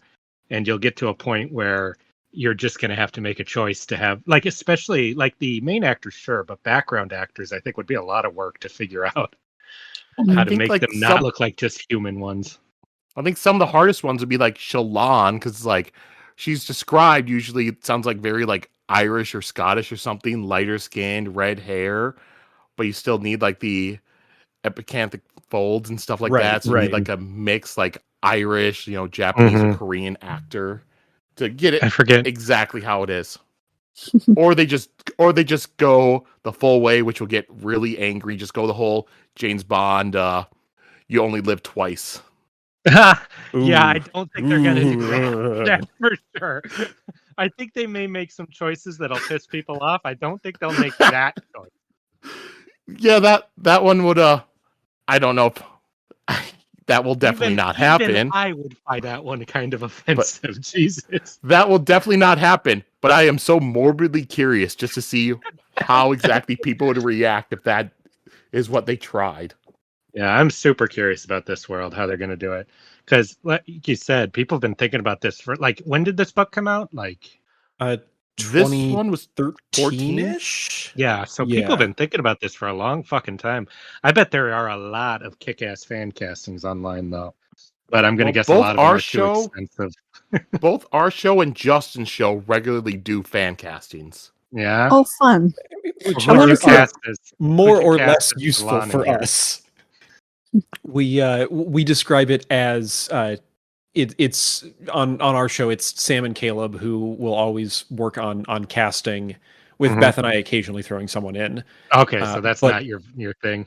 Right. I don't watch enough movies to have a good opinion, but as we describe it, Caleb casts as if he is working at a casting agency, where he's like actually trying to find people who he could hypothetically pitch this to, like today. And Sam casts as if he's having a dream, where it is simply, who am I picturing this person looking like? Which means sometimes it's actors, sometimes it's actors who have been dead for 20 years, sometimes it's athletes, sometimes it's people he knows from work. So Favorite was like when it was 3 different people combined as like a Frankenstein monster. yes. Oh, God. Interesting. Who's your But it's front runner for Kaladin on your show? Let's see. The Who popular have casting. we- who have Joe, remind we mentioned? me who I casted. Oh, I did Fine. Manny Jacinto. That was my casting. I remember now. It looks like, okay, have we updated it? Okay. I'm trying to see 'cause how many times I we've had changed our minds. Oh, okay. Mm. Yeah. 'Cause I had Simu Liu. Okay, Caleb was suggesting Dev Patel. Dev Patel. Let me look him up again. I think I know that name. Oh, this guy. I can see that. Interesting. And then Sam's latest suggestion was Ehan Pandey, who is an Indian actor. See, that's interesting. Going with That's Indian smart, actors from that area is good because to our American minds, we're not as familiar with all those face types. So you could pull that off. And they have a shitload of actors. That might be a smart place to go, actually. Yeah, I was gonna say that's very smart. Hmm. And there's kind of a few different, there's a bit of racial mix up there. That's pretty clever. I don't remember exactly what Caleb's comment was, but it was something. His choice on Dev Patel was something about how he has a facial expression that looks like everything is the worst thing that has ever happened. Great, we found our Kaladin. Funny. I think I lean more towards the second guy, though. I don't think I've seen either of them in anything. Oh, Dev Patel was in the last Airbender movie. Oh, Well, then he's not allowed in this movie. All right. So now we'll go into the chapter 22, Lights in the Storm. Epigraph. Stormform is said to cause a tempest of winds and showers. Beware its powers, because its powers, though its comings bring the gods their night, it obliges a blood red spren. It obliges a blood red spren. Beware its end, beware its end. From the Trying to do Listener a Song tongue of twister Winds. there. I'm no Joe, you Michael gotta- Kramer. you got to practice your oratory, delivering and stuff for these prologues things. And I still this think you should is the be singing them. That's, I will have to say, that's going to be the hardest thing for the show to try to convey is Oh, the rhythms. the rhythms, like trying to convey, all right, now they're going to the rhythm of the loss, the rhythm of No way. You know, If you get the joy. right music guy, they could do that easy. They'd kick ass at it a bit. Like make it like a cool thing instead of I something. think they'd have a dorky. lot of fun. Yeah. especially Not if the you have asshole someone where it's from like, the Marvels though. Somebody else with their singing planet. yep. And so this one, it's also the first listener song that's different because all the rest have been their song of listing. This is from the Listener Song of Winds. Mm.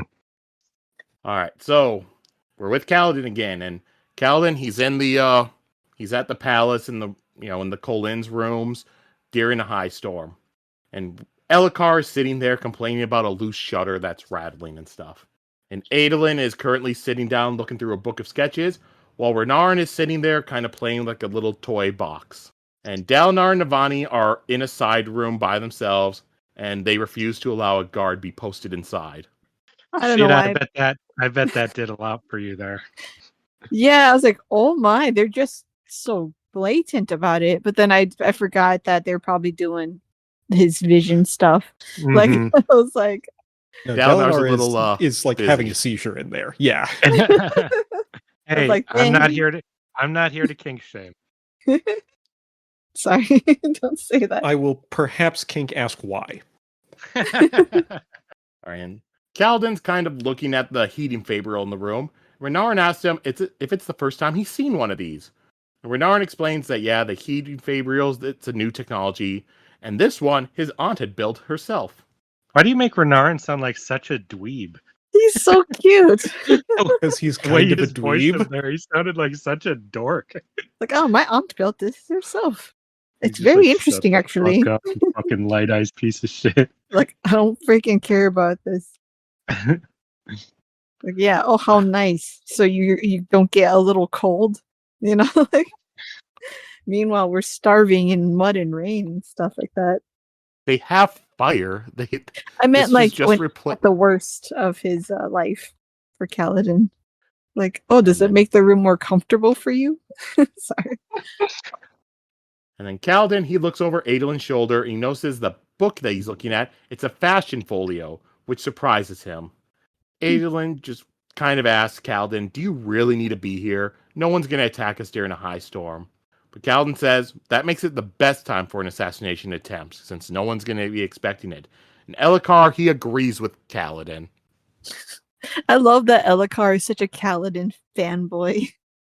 Ever since the beginning of it. I just love the entire dynamic in this room and how like weird it is.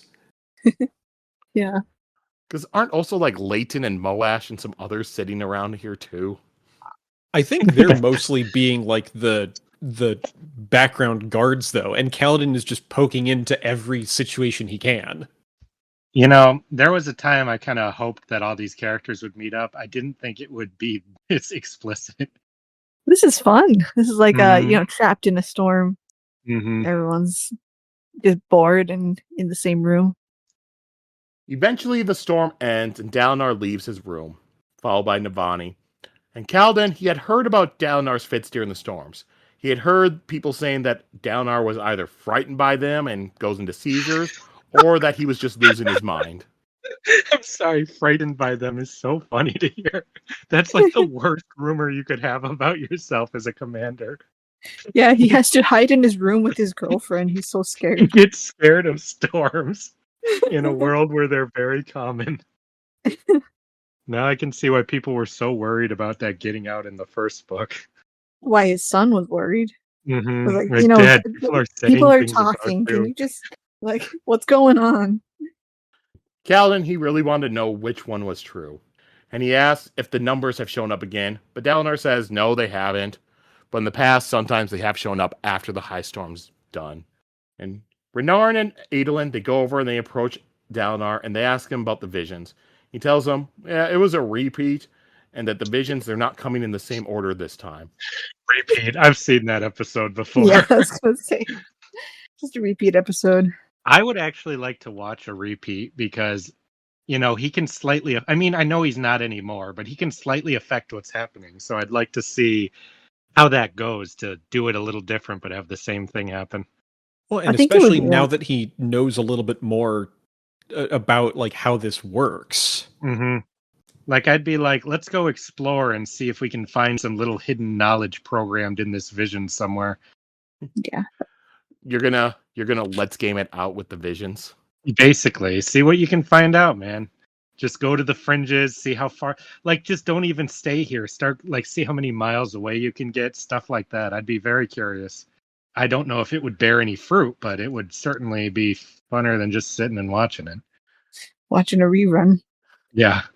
Hey, this is Josh from Let's Game It Out. We're playing Dalinar's Visions today. Yeah. And Dalinar, he asks Adolin if he's gonna get a new duel soon. Adolin says he's trying, but everyone's just stalling and not agreeing to duel him. Elhokar asks if he's tried anyone in Sadeas' camp. Adolin says no, but also that the only shard bearers in Sadeas' camp are Sadeas and Amaram. And Dalinar chuckles and says that Adolin won't be dueling him, and he says that they might have Amaram on their side soon. The way Dalinar acts about Amaran is so funny to me. It's almost written like a comedy, where like this really stoic guy is super nice about this guy who did this, like just to piss Kaladin off explicitly. Yeah, he doesn't know he's the mortal enemy of our main character. Mm-hmm. It's pretty cute and funny. Yeah, and Dalinar says that he might get Amaram to secede to them, but Amaram, he wants to be able to bring Dalinar and Sadeas together again instead. And Adolin says, well, that blew away when Sadeas betrayed us. And Dalinar asks if there's anyone else Adolin can challenge. Adolin says that he'll try Talinor and then Kalashor, which Navani notes neither of them are full shard bearers. And Kaladin says that if Adolin defeats them and then some others, won't the other high princes realize what is happening and then refuse any duels? And Dalinar agrees to this and says they will need to narrow their attacks and choose duels that will lead them to their ultimate goal, undermining Sadeas, even killing him in a duel if they have to. That got fucking dark. That got dark. Yeah. Like, I mean, I can't fucking blame him with what he did, but Jesus. That's so extreme. They should talk it out. He did try to kill them. He did cause the death of 8,000 of Dalinar's men. That's true. That's his whole army and his cobalt guys. It's like some of his most trusted men. Mm-hmm. Oh, yeah, it's pretty bad. Pretty bad. Let's put it lightly. I just mean, yeah, I'd be mad. And Kaladin, he's feeling annoyed, but he doesn't really know why. And he figures that it must be because they had mentioned Amram earlier. And after Adolin and Renarin leave, Kaladin, he asks Moash, how long have you been on duty? And Moash says, well, I was on one shift guarding Navani, and now I'm on one with the King's Guard. Kaladin thinks that he's been working his men just too hard, so he tells Moash to head back and get some sleep. Moash says, well, my shift's almost over, so I'll head back once that's done. And Kaladin, he's going to lead Dalinar back to his camp, and he tells him, hey, I have something I need to speak with you about.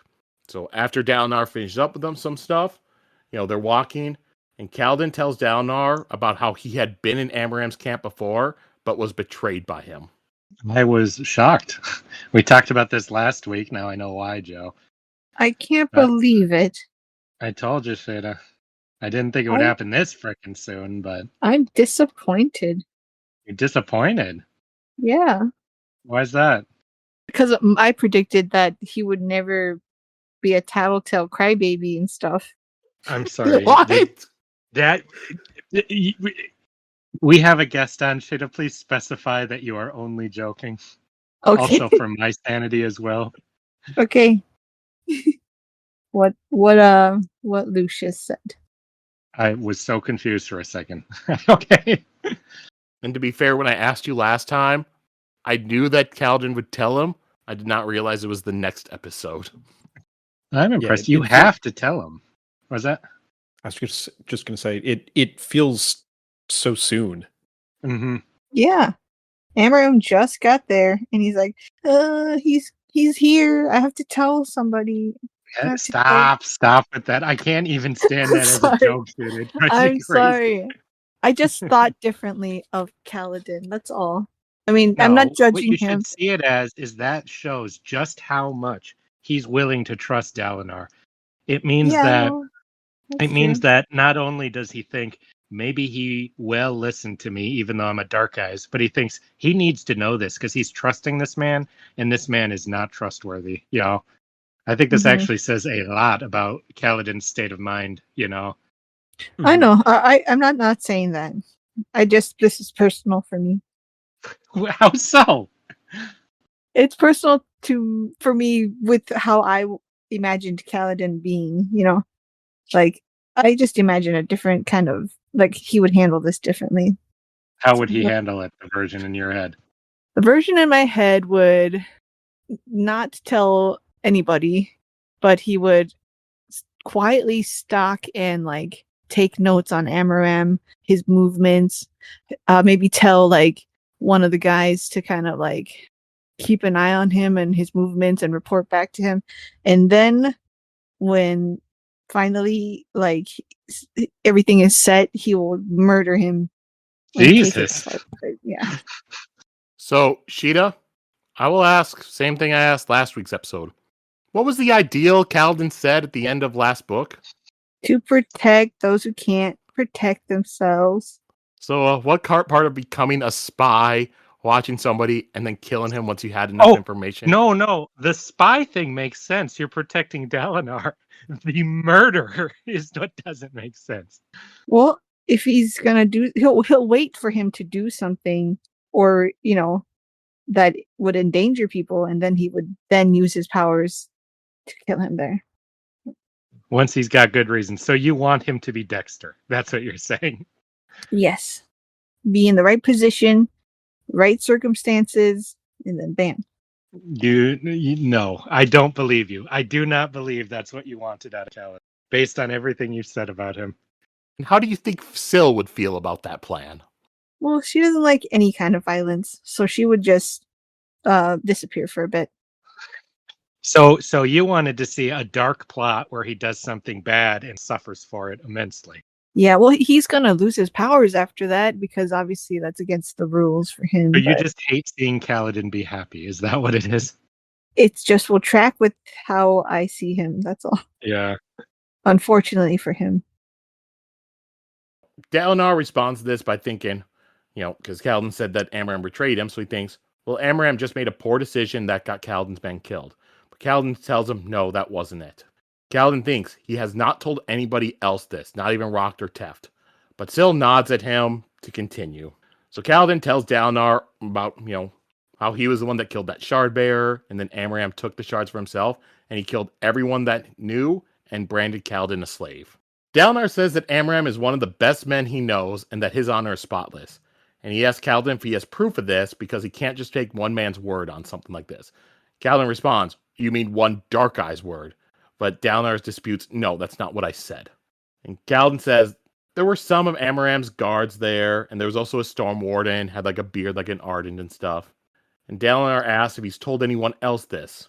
But Kaladin tells him, no, I haven't. Dalinar tells him, all right, keep holding your tongue. I will talk to Amram, and I will check this out. I want to see that conversation so bad. If we don't get to see it, I'm going to be so mad.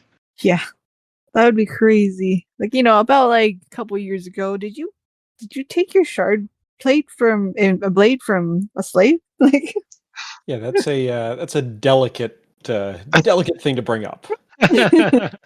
I want to hear Amaran's response, justifications, or excuses, or denials, and I want to see how Dalinar reacts to that more than anything. I'm so excited that this has happened so early. I thought I'd have to wait like 30 chapters, and it would come out in a big, like, reveal where Kaladin just bursts it out at a meeting and says, "You can't trust him," all like stupid, fake, dramatically. So this, I'm much more curious about. And I still think, Sheta, that you're going to get to see Kaladin have to hunt down Amaran. So I think we'll get the best of both worlds. Ooh, that would be nice. And Dalinar tells Kaladin that he appreciated the input that Kaladin gave earlier about the duels and stuff, but he does say that Kaladin's walking a fine line between helpfulness and insubordination. And Dalinar says that, all right, I'm going to head back to the palace because I don't think I'm going to get much sleep tonight, so I'm going to, spend some time with the Dowager. After, Dalinar leaves, Syl says, see, Dalinar listened to you, but Kaladin says, no, he didn't. I told him stuff he didn't want to hear. So he's going to look into it, but he's going to try to find reasons to dismiss it. And Kaladin says that he will have to find his own justice. And Syl tells Kaladin, you're not a Skybreaker. You're not supposed to be like this. That Kaladin makes me want to asks- meet the Skybreakers a lot. Yeah, This is because not he the asked- first time that they've been mentioned, I think. I don't know. Let me I see thought if it was wrote the word. in a vision they were This mentioned. is what having the ebooks and Control F is good for. Let's see Yeah, what we've I'm just got. looking. I'm just looking my notes that I wrote for Way of Kings. See if I ever wrote the word Skybreaker. I believe this is the first occurrence of that word in Stormlight. I just pulled the ebooks up. It's not in Way of Kings at all. Okay. I want to look at in the first book during one of the visions. I trust Control F, Sheta. Yeah, no, I do too. I just also have I want to know what I remembered instead, or what it was I was thinking of. So one of the visions they mentioned the Stone Wards and a large number of Windrunners. Okay. Yes, I think I was thinking of the Windrunners. That's Kaladin. Yeah, no, that's true. Okay, good to know. And also apparently from a recent Star Wars books I've been reading, Anakin Solo's also a Windrunner. Oh, are they part of the Cosmere? Yes. Star Wars is part of the Cosmere. I just know that Max Mercury went by Windrunner for a bit, so if we're just saying random-ass Windrunners we know, that's the one in my head. I don't have one. These two sections in a Star Wars book. One, it's Anakin saying, his job as a Jedi Knight is to protect those who cannot protect themselves. Now that is a fan theory. And then the next book, judging yourself right is a destination. I'm just on a journey. That almost feels intentional. Like, when were these written?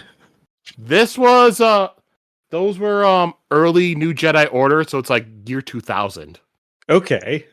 So Brendan Sanderson. I was going to say, so Brandon, were you reading these? So I'm going to keep my eye out, and they're both Anakin Solo. So I need to see if Anakin Solo brings up any more things that wind up being Stormlight related. The whole book is just that. You know, you write as fast as Brandon Sanderson does. You know, I think you can't help but have some inspirations pop through that you may not even realize. So now you got me really curious, like some subconscious things in the back of your head. And Kaladin asks, about the Skybreakers, is that one of the orders? And Syl says yes. And she tells Kaladin that she's worried about him. She thought that he would be better once he was freed from the bridges. She thought that he would be like the person that he was before on the battlefield. But he tells her that man is dead. And when Kaladin arrives back at the Bridge 4 barracks, he sees the man, and he also sees some other guy that he does not recognize. And Lopin says, "Oh, don't worry, that's my cousin Punio. He's joined us to help." You know, I didn't think Lopin really had cousins, so I was very surprised by this. I thought that was all Lopin's cousins are bullshit. great. You can never have too many cousins. Apparently so. Yep, and it's explained that Punio was once a soldier with Bright Lord Royan's army. Kaladin's just like, you can't just switch armies. That's desertion. But Lopin tells him, don't worry, nobody notices us Herdasians. Like Punio And every year, which apparently proves it. They just leave and come back. And this time he came back and just decided to join Kaladin. And Kaladin sighs and tells him, all right, just pretend that he used to be a bridgeman. Then Shen walks over to Kaladin and asks him, am I really Bridge 4? Kaladin tells him, yes, you are. And Shen's asked him, well, then where's my spear? He doesn't think he's Bridge 4. He is Bridge 4 slave. Oh, Shen. Sad. Kaladin tells him, I can't just start arming Parshmen. That's not going to go over well. And Shen nods and says, a slave I am then, and walks away. This is so fascinating with what we learn about them, because when he starts this up, I'm like, it seems sad, and Kaladin's all frustrated that he's like, doesn't he know he's not a slave? But I'm like, when you talk to them more and interact and their role changes, do they get to influence somewhat what they are? Is he like, okay, so I'm going to slave form. I'm going to stay in slave form. I'm really curious about what that's like when you actually treat Parshmen like people, Yeah, it seems like he also wanted to feel the pride that the other Bridge 4 guys feel. That's how you're interpreting it. I'm interpreting it a little different, What you're saying, yeah, that is very sad. What I'm saying is he just asking what role should I be taking, like as he kind of wakes up from whatever form, from the form he's been stuck in all this time. He's like, should I go back to that, to be of service to the tribe as we are, Yeah, he is. Yeah, it seems like he's asking what his role and position is. So. Yeah, and it's really fascinating to me that Kaladin is so frustrated that he doesn't understand, and I'm like, maybe he does more than you'd realize. That'd be crazy, Yeah. Kaladin, he thinks, come on, Shen, he has a much better life than any other Parchman has.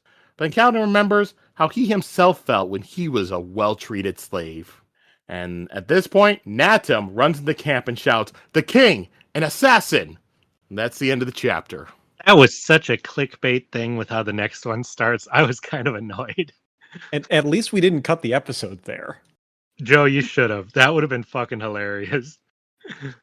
No, I would have been mad. I think I listened to one podcast where they did end the episode there. I think you're right. I do remember that because I'm looking back at my notes sheet from our recordings. Our episode was actually the exact same chapters as this one. But I seem to recall when I was trying to figure out the chapter breakdown, I had it possibly cutting off at the end of 22, and then I changed it. I would have done it just to be a dick. Oh no, there are absolutely some cutoffs that I like. I would start up this spreadsheet and say, okay, I'm gonna cut up this book, see how it goes, and I'd have some already in mind of like, okay, we have to end at the end of this chapter. I think there's one. Okay, no, I didn't do it. I was going to say there might be one later in this book that I did on purpose, but I didn't do that one either. I don't know how you resist. I'd be so tempted. Anything else in this chapter anyone wants to go over? Not I. I mentioned it at the beginning, but I think it's really interesting the way that Kaladin he keeps inserting himself into these discussions that are bigger than he is.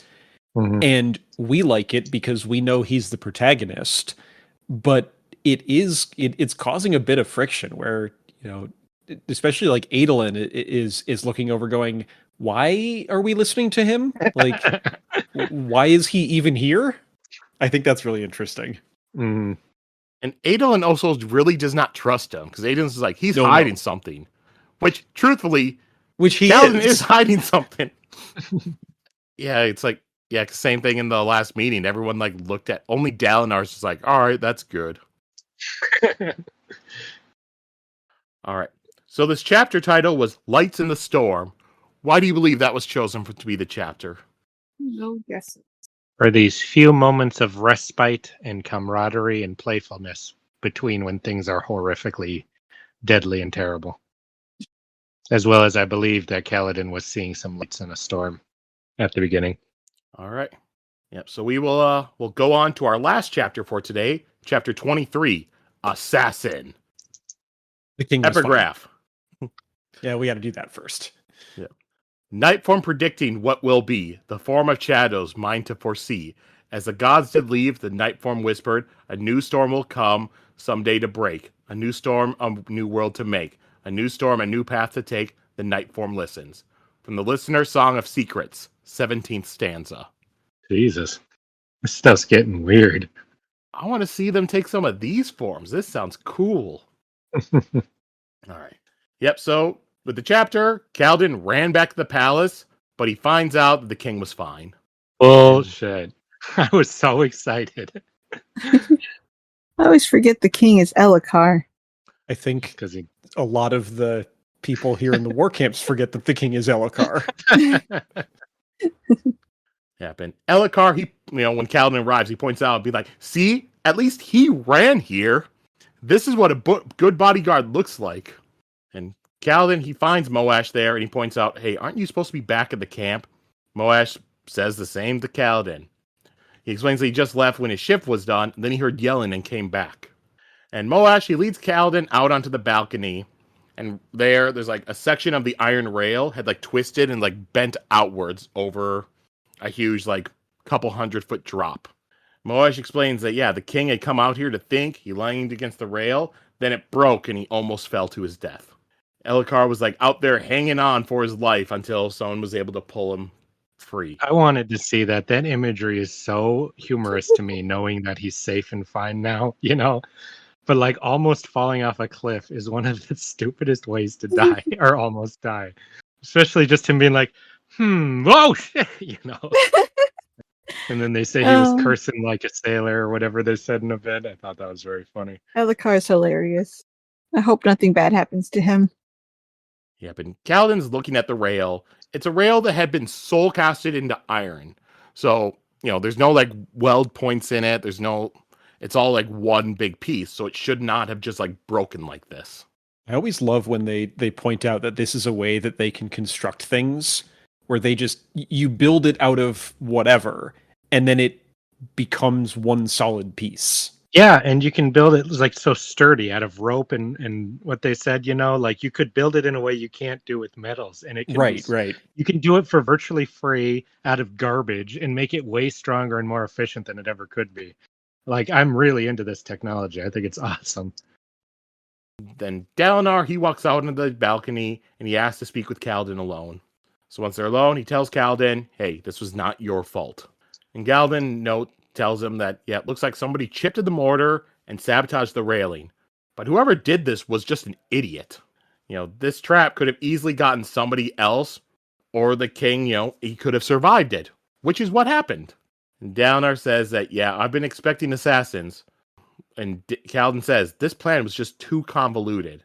If these people had access to the balcony to do this, then they should have just hid inside and killed him, or used poison.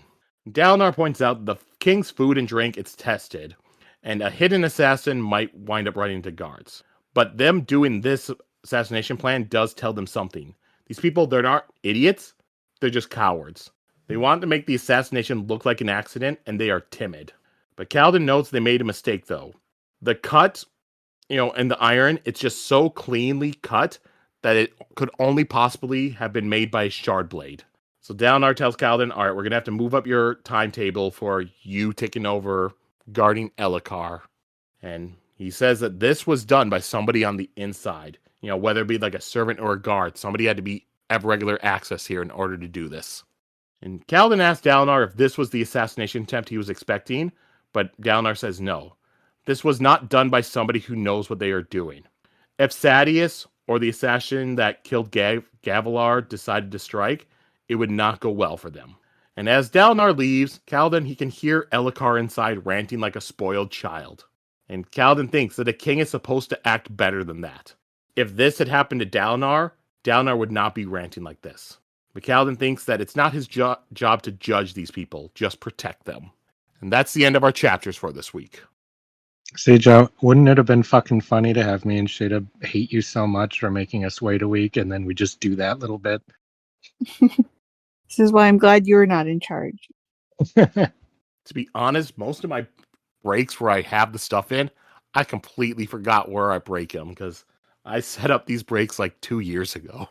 You know what I kept discovering is because I make the breaks using the word counts that are on the Coppermind on the wiki, and for some books they don't divide them into parts on the stats page where they list all the chapters, and so I'll go ahead and make episodes and then discover that, oh no, that's just right over the end of a part into the next part. Yeah, I think I know there are some books when they were first published they weren't in parts, and then later printings they made into parts. Oh, really? That's so weird. Yeah, that has that's bitten me at least once.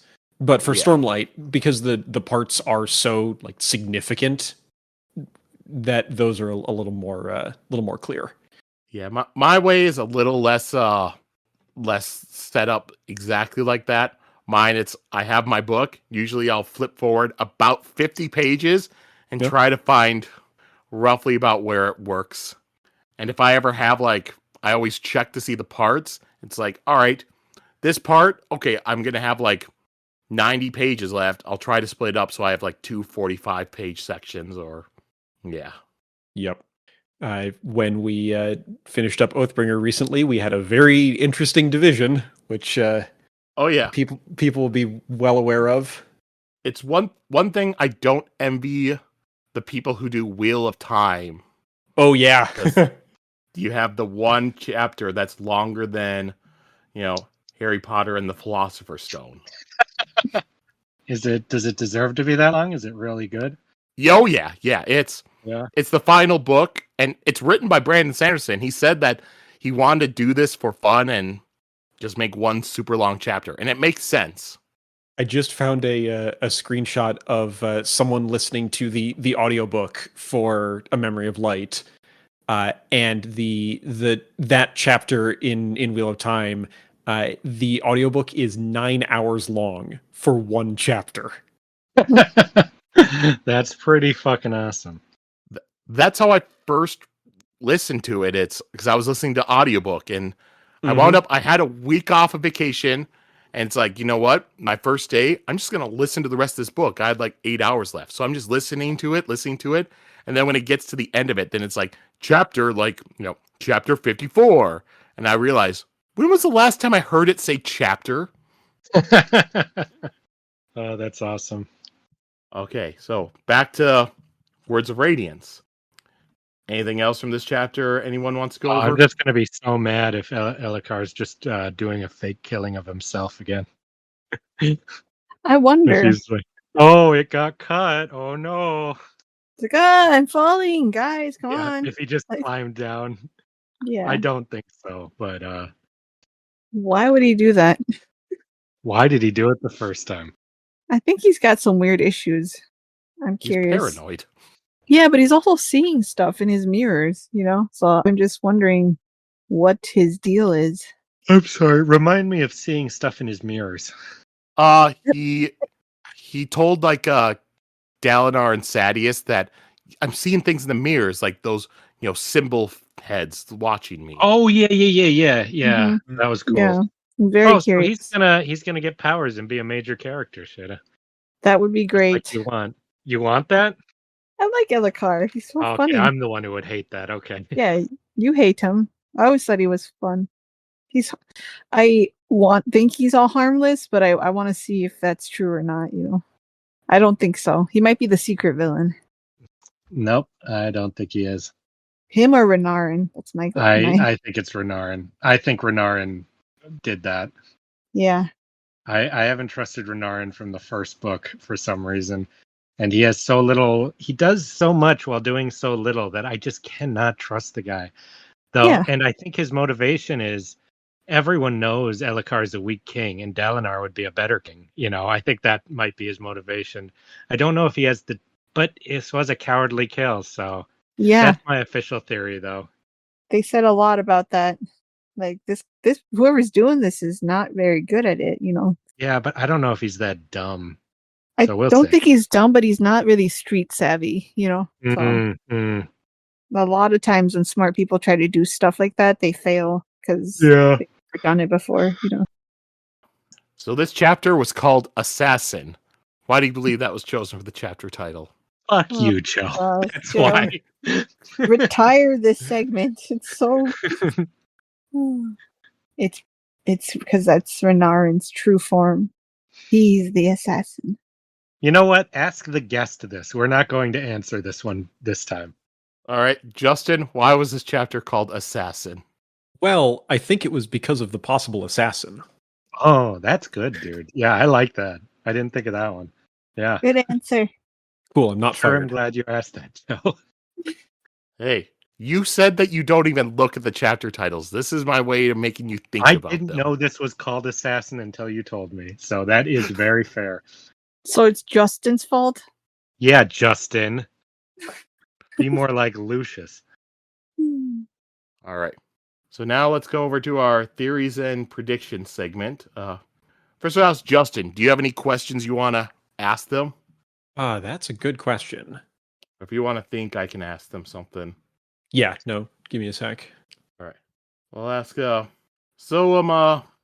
go with the past. So, where do you think Helleran got his shard blade? He's well traveled. I think. Oh, I just assume he found it on his travels. Just killed a shard bearer on his travels. Yeah, maybe while fighting, his dad's evil club. I think he got it from the evil club. I think he's tied to the You think cult too. You think he's in with them? I think that however they got involved with the family, he's involved too. Mm. I think that even though he's not evil or anything, I think that he may be involved in some very bad stuff. So you think both Helleran and their father were in the same Well, group, I the think Ghostbloods? one of them started first, and that's how the other one got involved.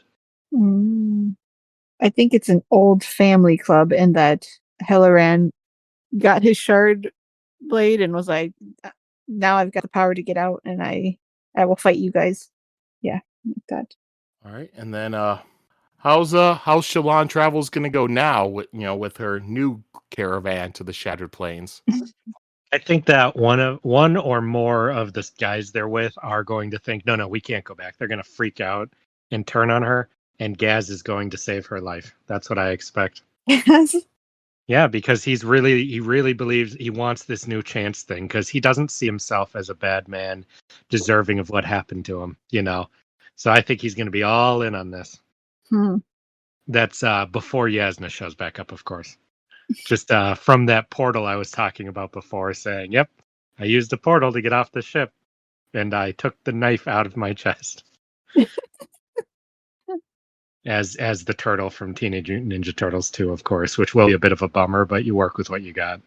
I don't know if that's going to happen, Justin. The Gaz thing or the stupid thing? No, I think what we were saying about them maybe separating, like with the people who don't want to follow her and then the people who do, maybe fighting each other for who's going to be in charge of the caravan, the slaver and maybe the guy in charge of the what is it, the soldiers, ex-soldiers. They're gonna Vatha? Yes, Vatha. Yeah, they're gonna go against Shallan. All right, Justin, do you think of any questions you want to ask them? Yeah, I've got a question. With with there seeming to be the possibility of more involvement with Amaram as he keeps coming up, is Dalinar going to investigate further, and or is Kaladin going to take action? And if so, who gets there first? I really want Dalinar to get there first and ask questions, like we were saying. But from how Kaladin was reacting, I think that he might jump the gun before Dalinar works up the nerve to ask his old friend. So You think Kaladin is going to do something impulsive? yeah. I think that it's going to be one of two things. It's either going to be Dalinar goes and does question him, also questions the people around him, maybe first if he's smart, gets as much info as he can, but cannot prove anything explicit, but does continue exploring it, or learns it. Either way, he learns the truth, whether it's from Amaran or not. And because of politics, he will, and the makeup of this world, where Dark Eyes isn't really worth that much, even though it'll make him disgusted in his old friend, he'll be forced to not do anything about it, even though some goodwill will burn between them. And he'll try to tell Kaladin this, and it'll prove everything Kaladin feels about this society. You know, that even a good man, he'll like Dalinar at this point even more. Won't do anything because you're just going to rock the boat too much. I do not think Dalinar is going to try to kill or arrest Amaran, because I don't think he will. I think he will demand he return the Shard Blade or something like that. But I don't know how far he'll push that. Or the other situation was that Kaladin will just get so pissed off while Dalinar is investigating. Just something will happen where he'll feel the need to attack Amaran. And Amaran will be horrified and order his death, but Dalinar will stand up for him. And they'll be like, there's some open questions, like, I know what you did to this man type of thing. So that he'll protect Kaladin and he'll stand up for him, and he'd be willing to let everything fall apart for him. But he also won't pursue Amaran, and that'll piss Amaran off like crazy. Those are my two expectations of how things will go. I don't think that Kaladin's just going to hunt and kill Amaran like you're saying, Sheta. He might challenge him to a duel, is what I'm thinking. I think that in the end, it's going to come down to them fighting in some way like that. Yeah. He's going to be like, let me borrow the king's shard and battle this guy. No, I think he'll do it without a shard. He'll be like, no. That's true. What if they don't let him? And he'll go all out with his light powers. He didn't need to before. But because Amaran's going to be in it to kill, he will have to reveal it that way. I thought this was just a duel. Now they're in it to kill? Okay, you have a different, more violent story, which surprises me. Stakes are high now. Yeah. Yeah. Any other questions for them? No, that's good for me. All right. Now I'll open up for, whatever other theories. Well, I have a question the other way. If you can remember when you read this, what did you think was going to happen with your very question? If you can remember, of course. Ooh, that is a good question. Okay, it's been a bit. So the hard thing is I listened to it while at work, so I finished the book in like 4 days, so I didn't have too much time to stew on it. Yeah, so you really couldn't remember. Is it the same? But yeah, I guess first time I went through, I figured that Kaladin would kind of like Sheeta's find some way to get him into some sort of duel or something like Adolin's doing and defeat him and legally win the shards back while embarrassing Amaram. Mm-hmm. I think I definitely thought that that Cal would do something before Dalinar did, if Dalinar did anything at all. Yeah. You didn't have faith in Dalinar? I didn't have faith in working within the system. Mm-hmm. Yeah. The system. That's the trouble. Lucius, that was a ballsy question. Oh, they're not going to spoil anything. They're not going to be like, well, here's what I thought would happen, and I was 100% right. Perfectly. Even with facts you would never be able to have guessed. I've gotten through 160 episodes and only said a name that we didn't actually know yet once. That's, nice. And it wasn't nearly as bad as the time Data did it. Data's was funny, But he did say he was gonna say that like the next episode or two, anyways. Oh yeah, no, it was a very short-lived spoiler, but it was a big spoiler. Yeah. Oh, That's why with mine, I make sure to always write my own notes for everything. Yeah. And by doing that, it makes it so I'm just saying what I have written on my thing. So it helps me not spoil stuff as much. I mean, for a reference point that everyone here has gotten through, Beth and I celebrated in Well of Ascension when we could finally say Tensoon. Yep. Because you kept accidentally going to be saying it, right? That's oh my hilarious. god, that would be a That's big really one. funny. I would be so scared to do that. I would be like so nervous to say something wrong. Well, once you've like tripped up on the name 3 times and been like, and then saying it, people are going to be like, why do you keep having trouble with that name? I know. I'm so bad at keeping secrets. I would not be able to do that. Yeah. That's funny. Yeah, that's why that was the one I was really thinking of when I was doing the notes. It's like, all right, got to make sure I always say Orseer. So by spelling Orseer so many times, it just made me always remember to say that. Yeah, I certainly would have noticed if you would have said that by accident. I'm like, who the fuck is Tensoon? Yeah. He was mentioned once in Final Empire. Yep. Even worse then. If she was like, oh, in my notes I have it written down as this guy. Gosh. Sometimes when you guys get really quiet, I'm like, is that a confirmation? Like, Yep. Well, there's always so many things where it's just like, all right, you're saying something.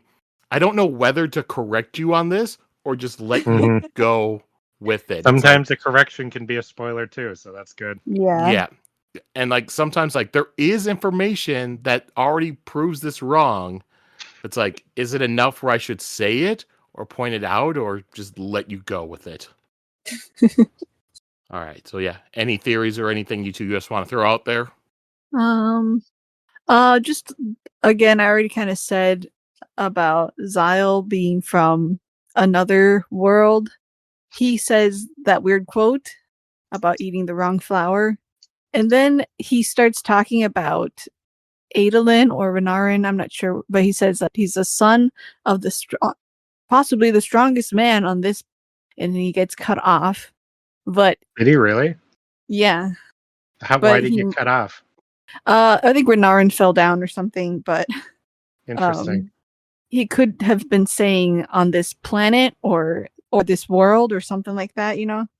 Well, it's just interesting because that means that there was any even if he said this world, that wouldn't mean anything, but it means that there's attention being called to the sentence. I'm not convinced, but that is the kind of evidence I was asking for before. That's actually pretty good evidence, Sheta. Oh, thank you.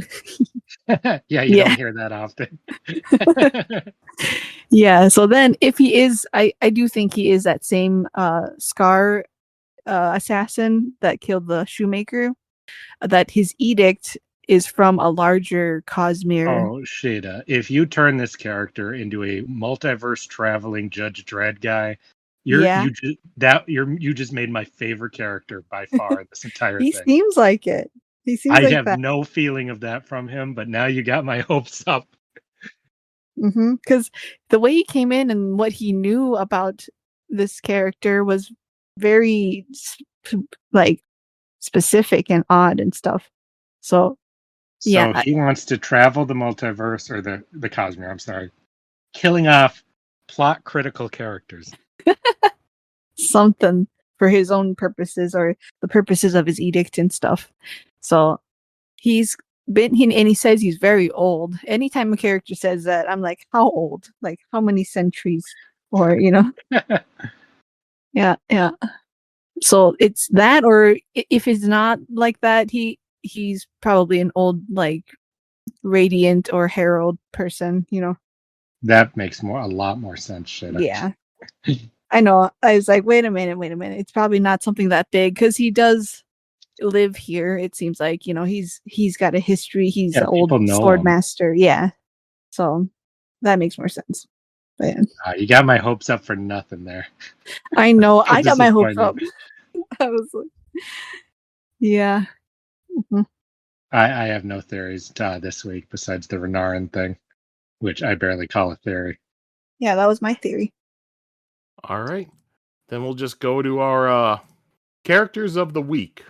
You know what? First, before we do that, I'm just going to bring one thing up because it's been brought up on our podcast a few times.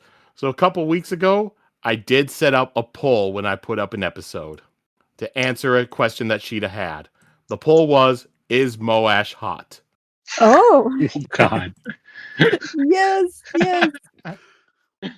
So, Sheta, you wound up with 22% said yes, 78% said no. I read that passage, didn't I? I found it and read the passage where he was hot. That's not how I remember it. And the poll has spoken, Sheta. It is official.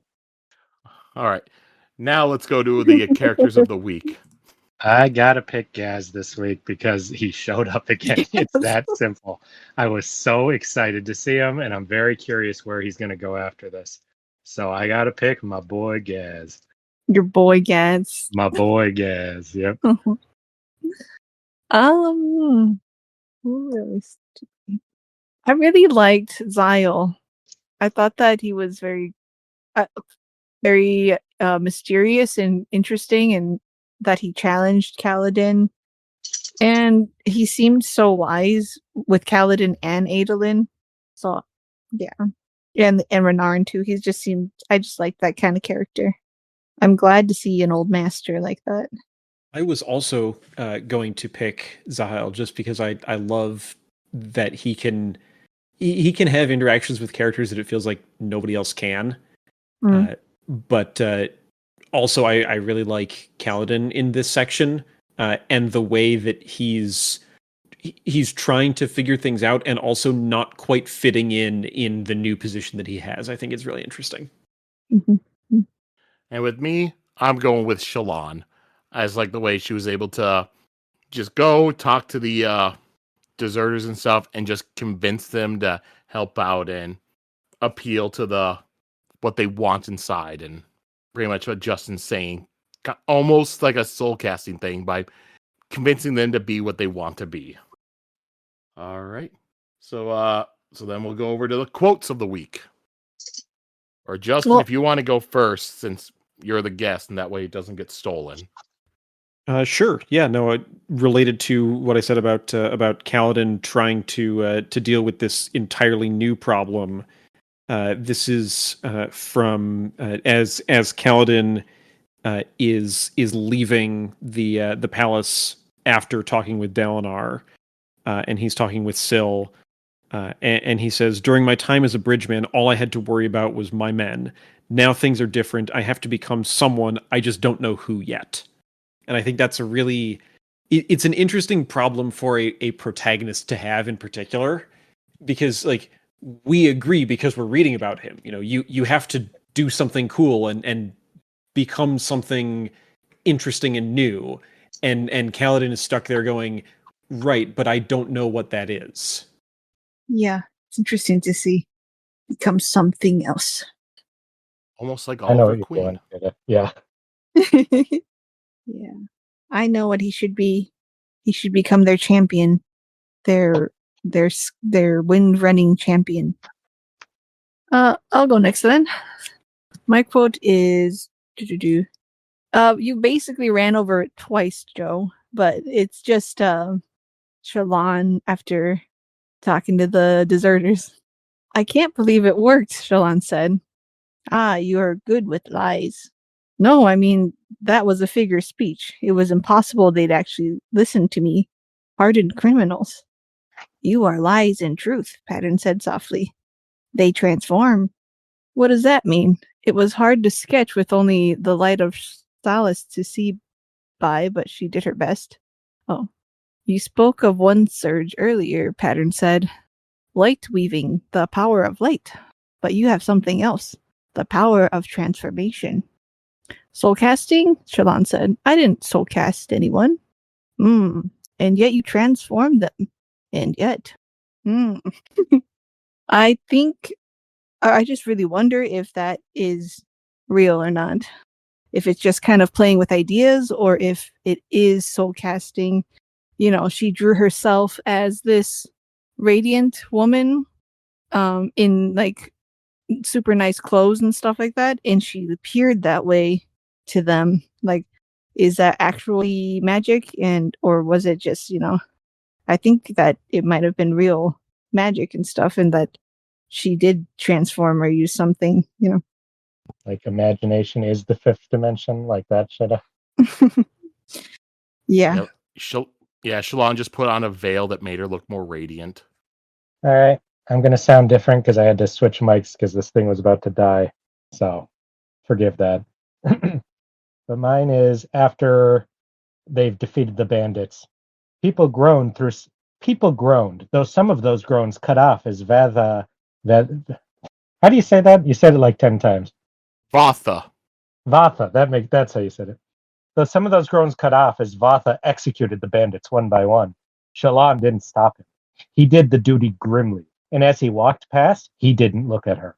He's thinking those bandits could have easily been him and his men, Shallan thought, looking down at Bluth, his dead face lit by fires. What separates the heroes from the villains? One speech in the night? I like that for two reasons. One, I really loved this very well could have been you and you're still executing them thing. I think that's very dark and very horrifying, instead of trying to speak to them too. But what are you going to do, And then the other one is just Shallan thinking what separates people in that very, very simple, almost like childishly simple morality way. Just one speech, just hearing the right thing in your life can have such an effect on your life that it can be the difference between you being a dead murderer who tried to kill people and somebody who could rise up to be a great hero one day. So I thought that was really fun. I like that. Yep, and I will be going with another part of Shallan when she's convincing them. Would you protect instead of kill if you had the choice? Would you rescue instead of rob if you could do it over again? Good people are dying as we speak. We can stop it. We can't change the past. I can change your future. We are wanted men. Yes, I came here wanting men, hoping to find men. You are offered the chance to be soldiers again. Come with me. I will see to it you have new lives. Those lives start by saving instead of killing. That whole scene, I just really like it, where she just goes in. Her plan, like, she even thinks it's crazy, just walking into all these deserters and stuff. Very well, they could just kill her and do worse. But she just appeals to them and stuff and gets them to be good people and everything, and helps out with her plan to try to get her to the Shattered Plains. Yeah, that's good. I also like the part where they're like, lady, we're not what you seem, or we're not what you think we are.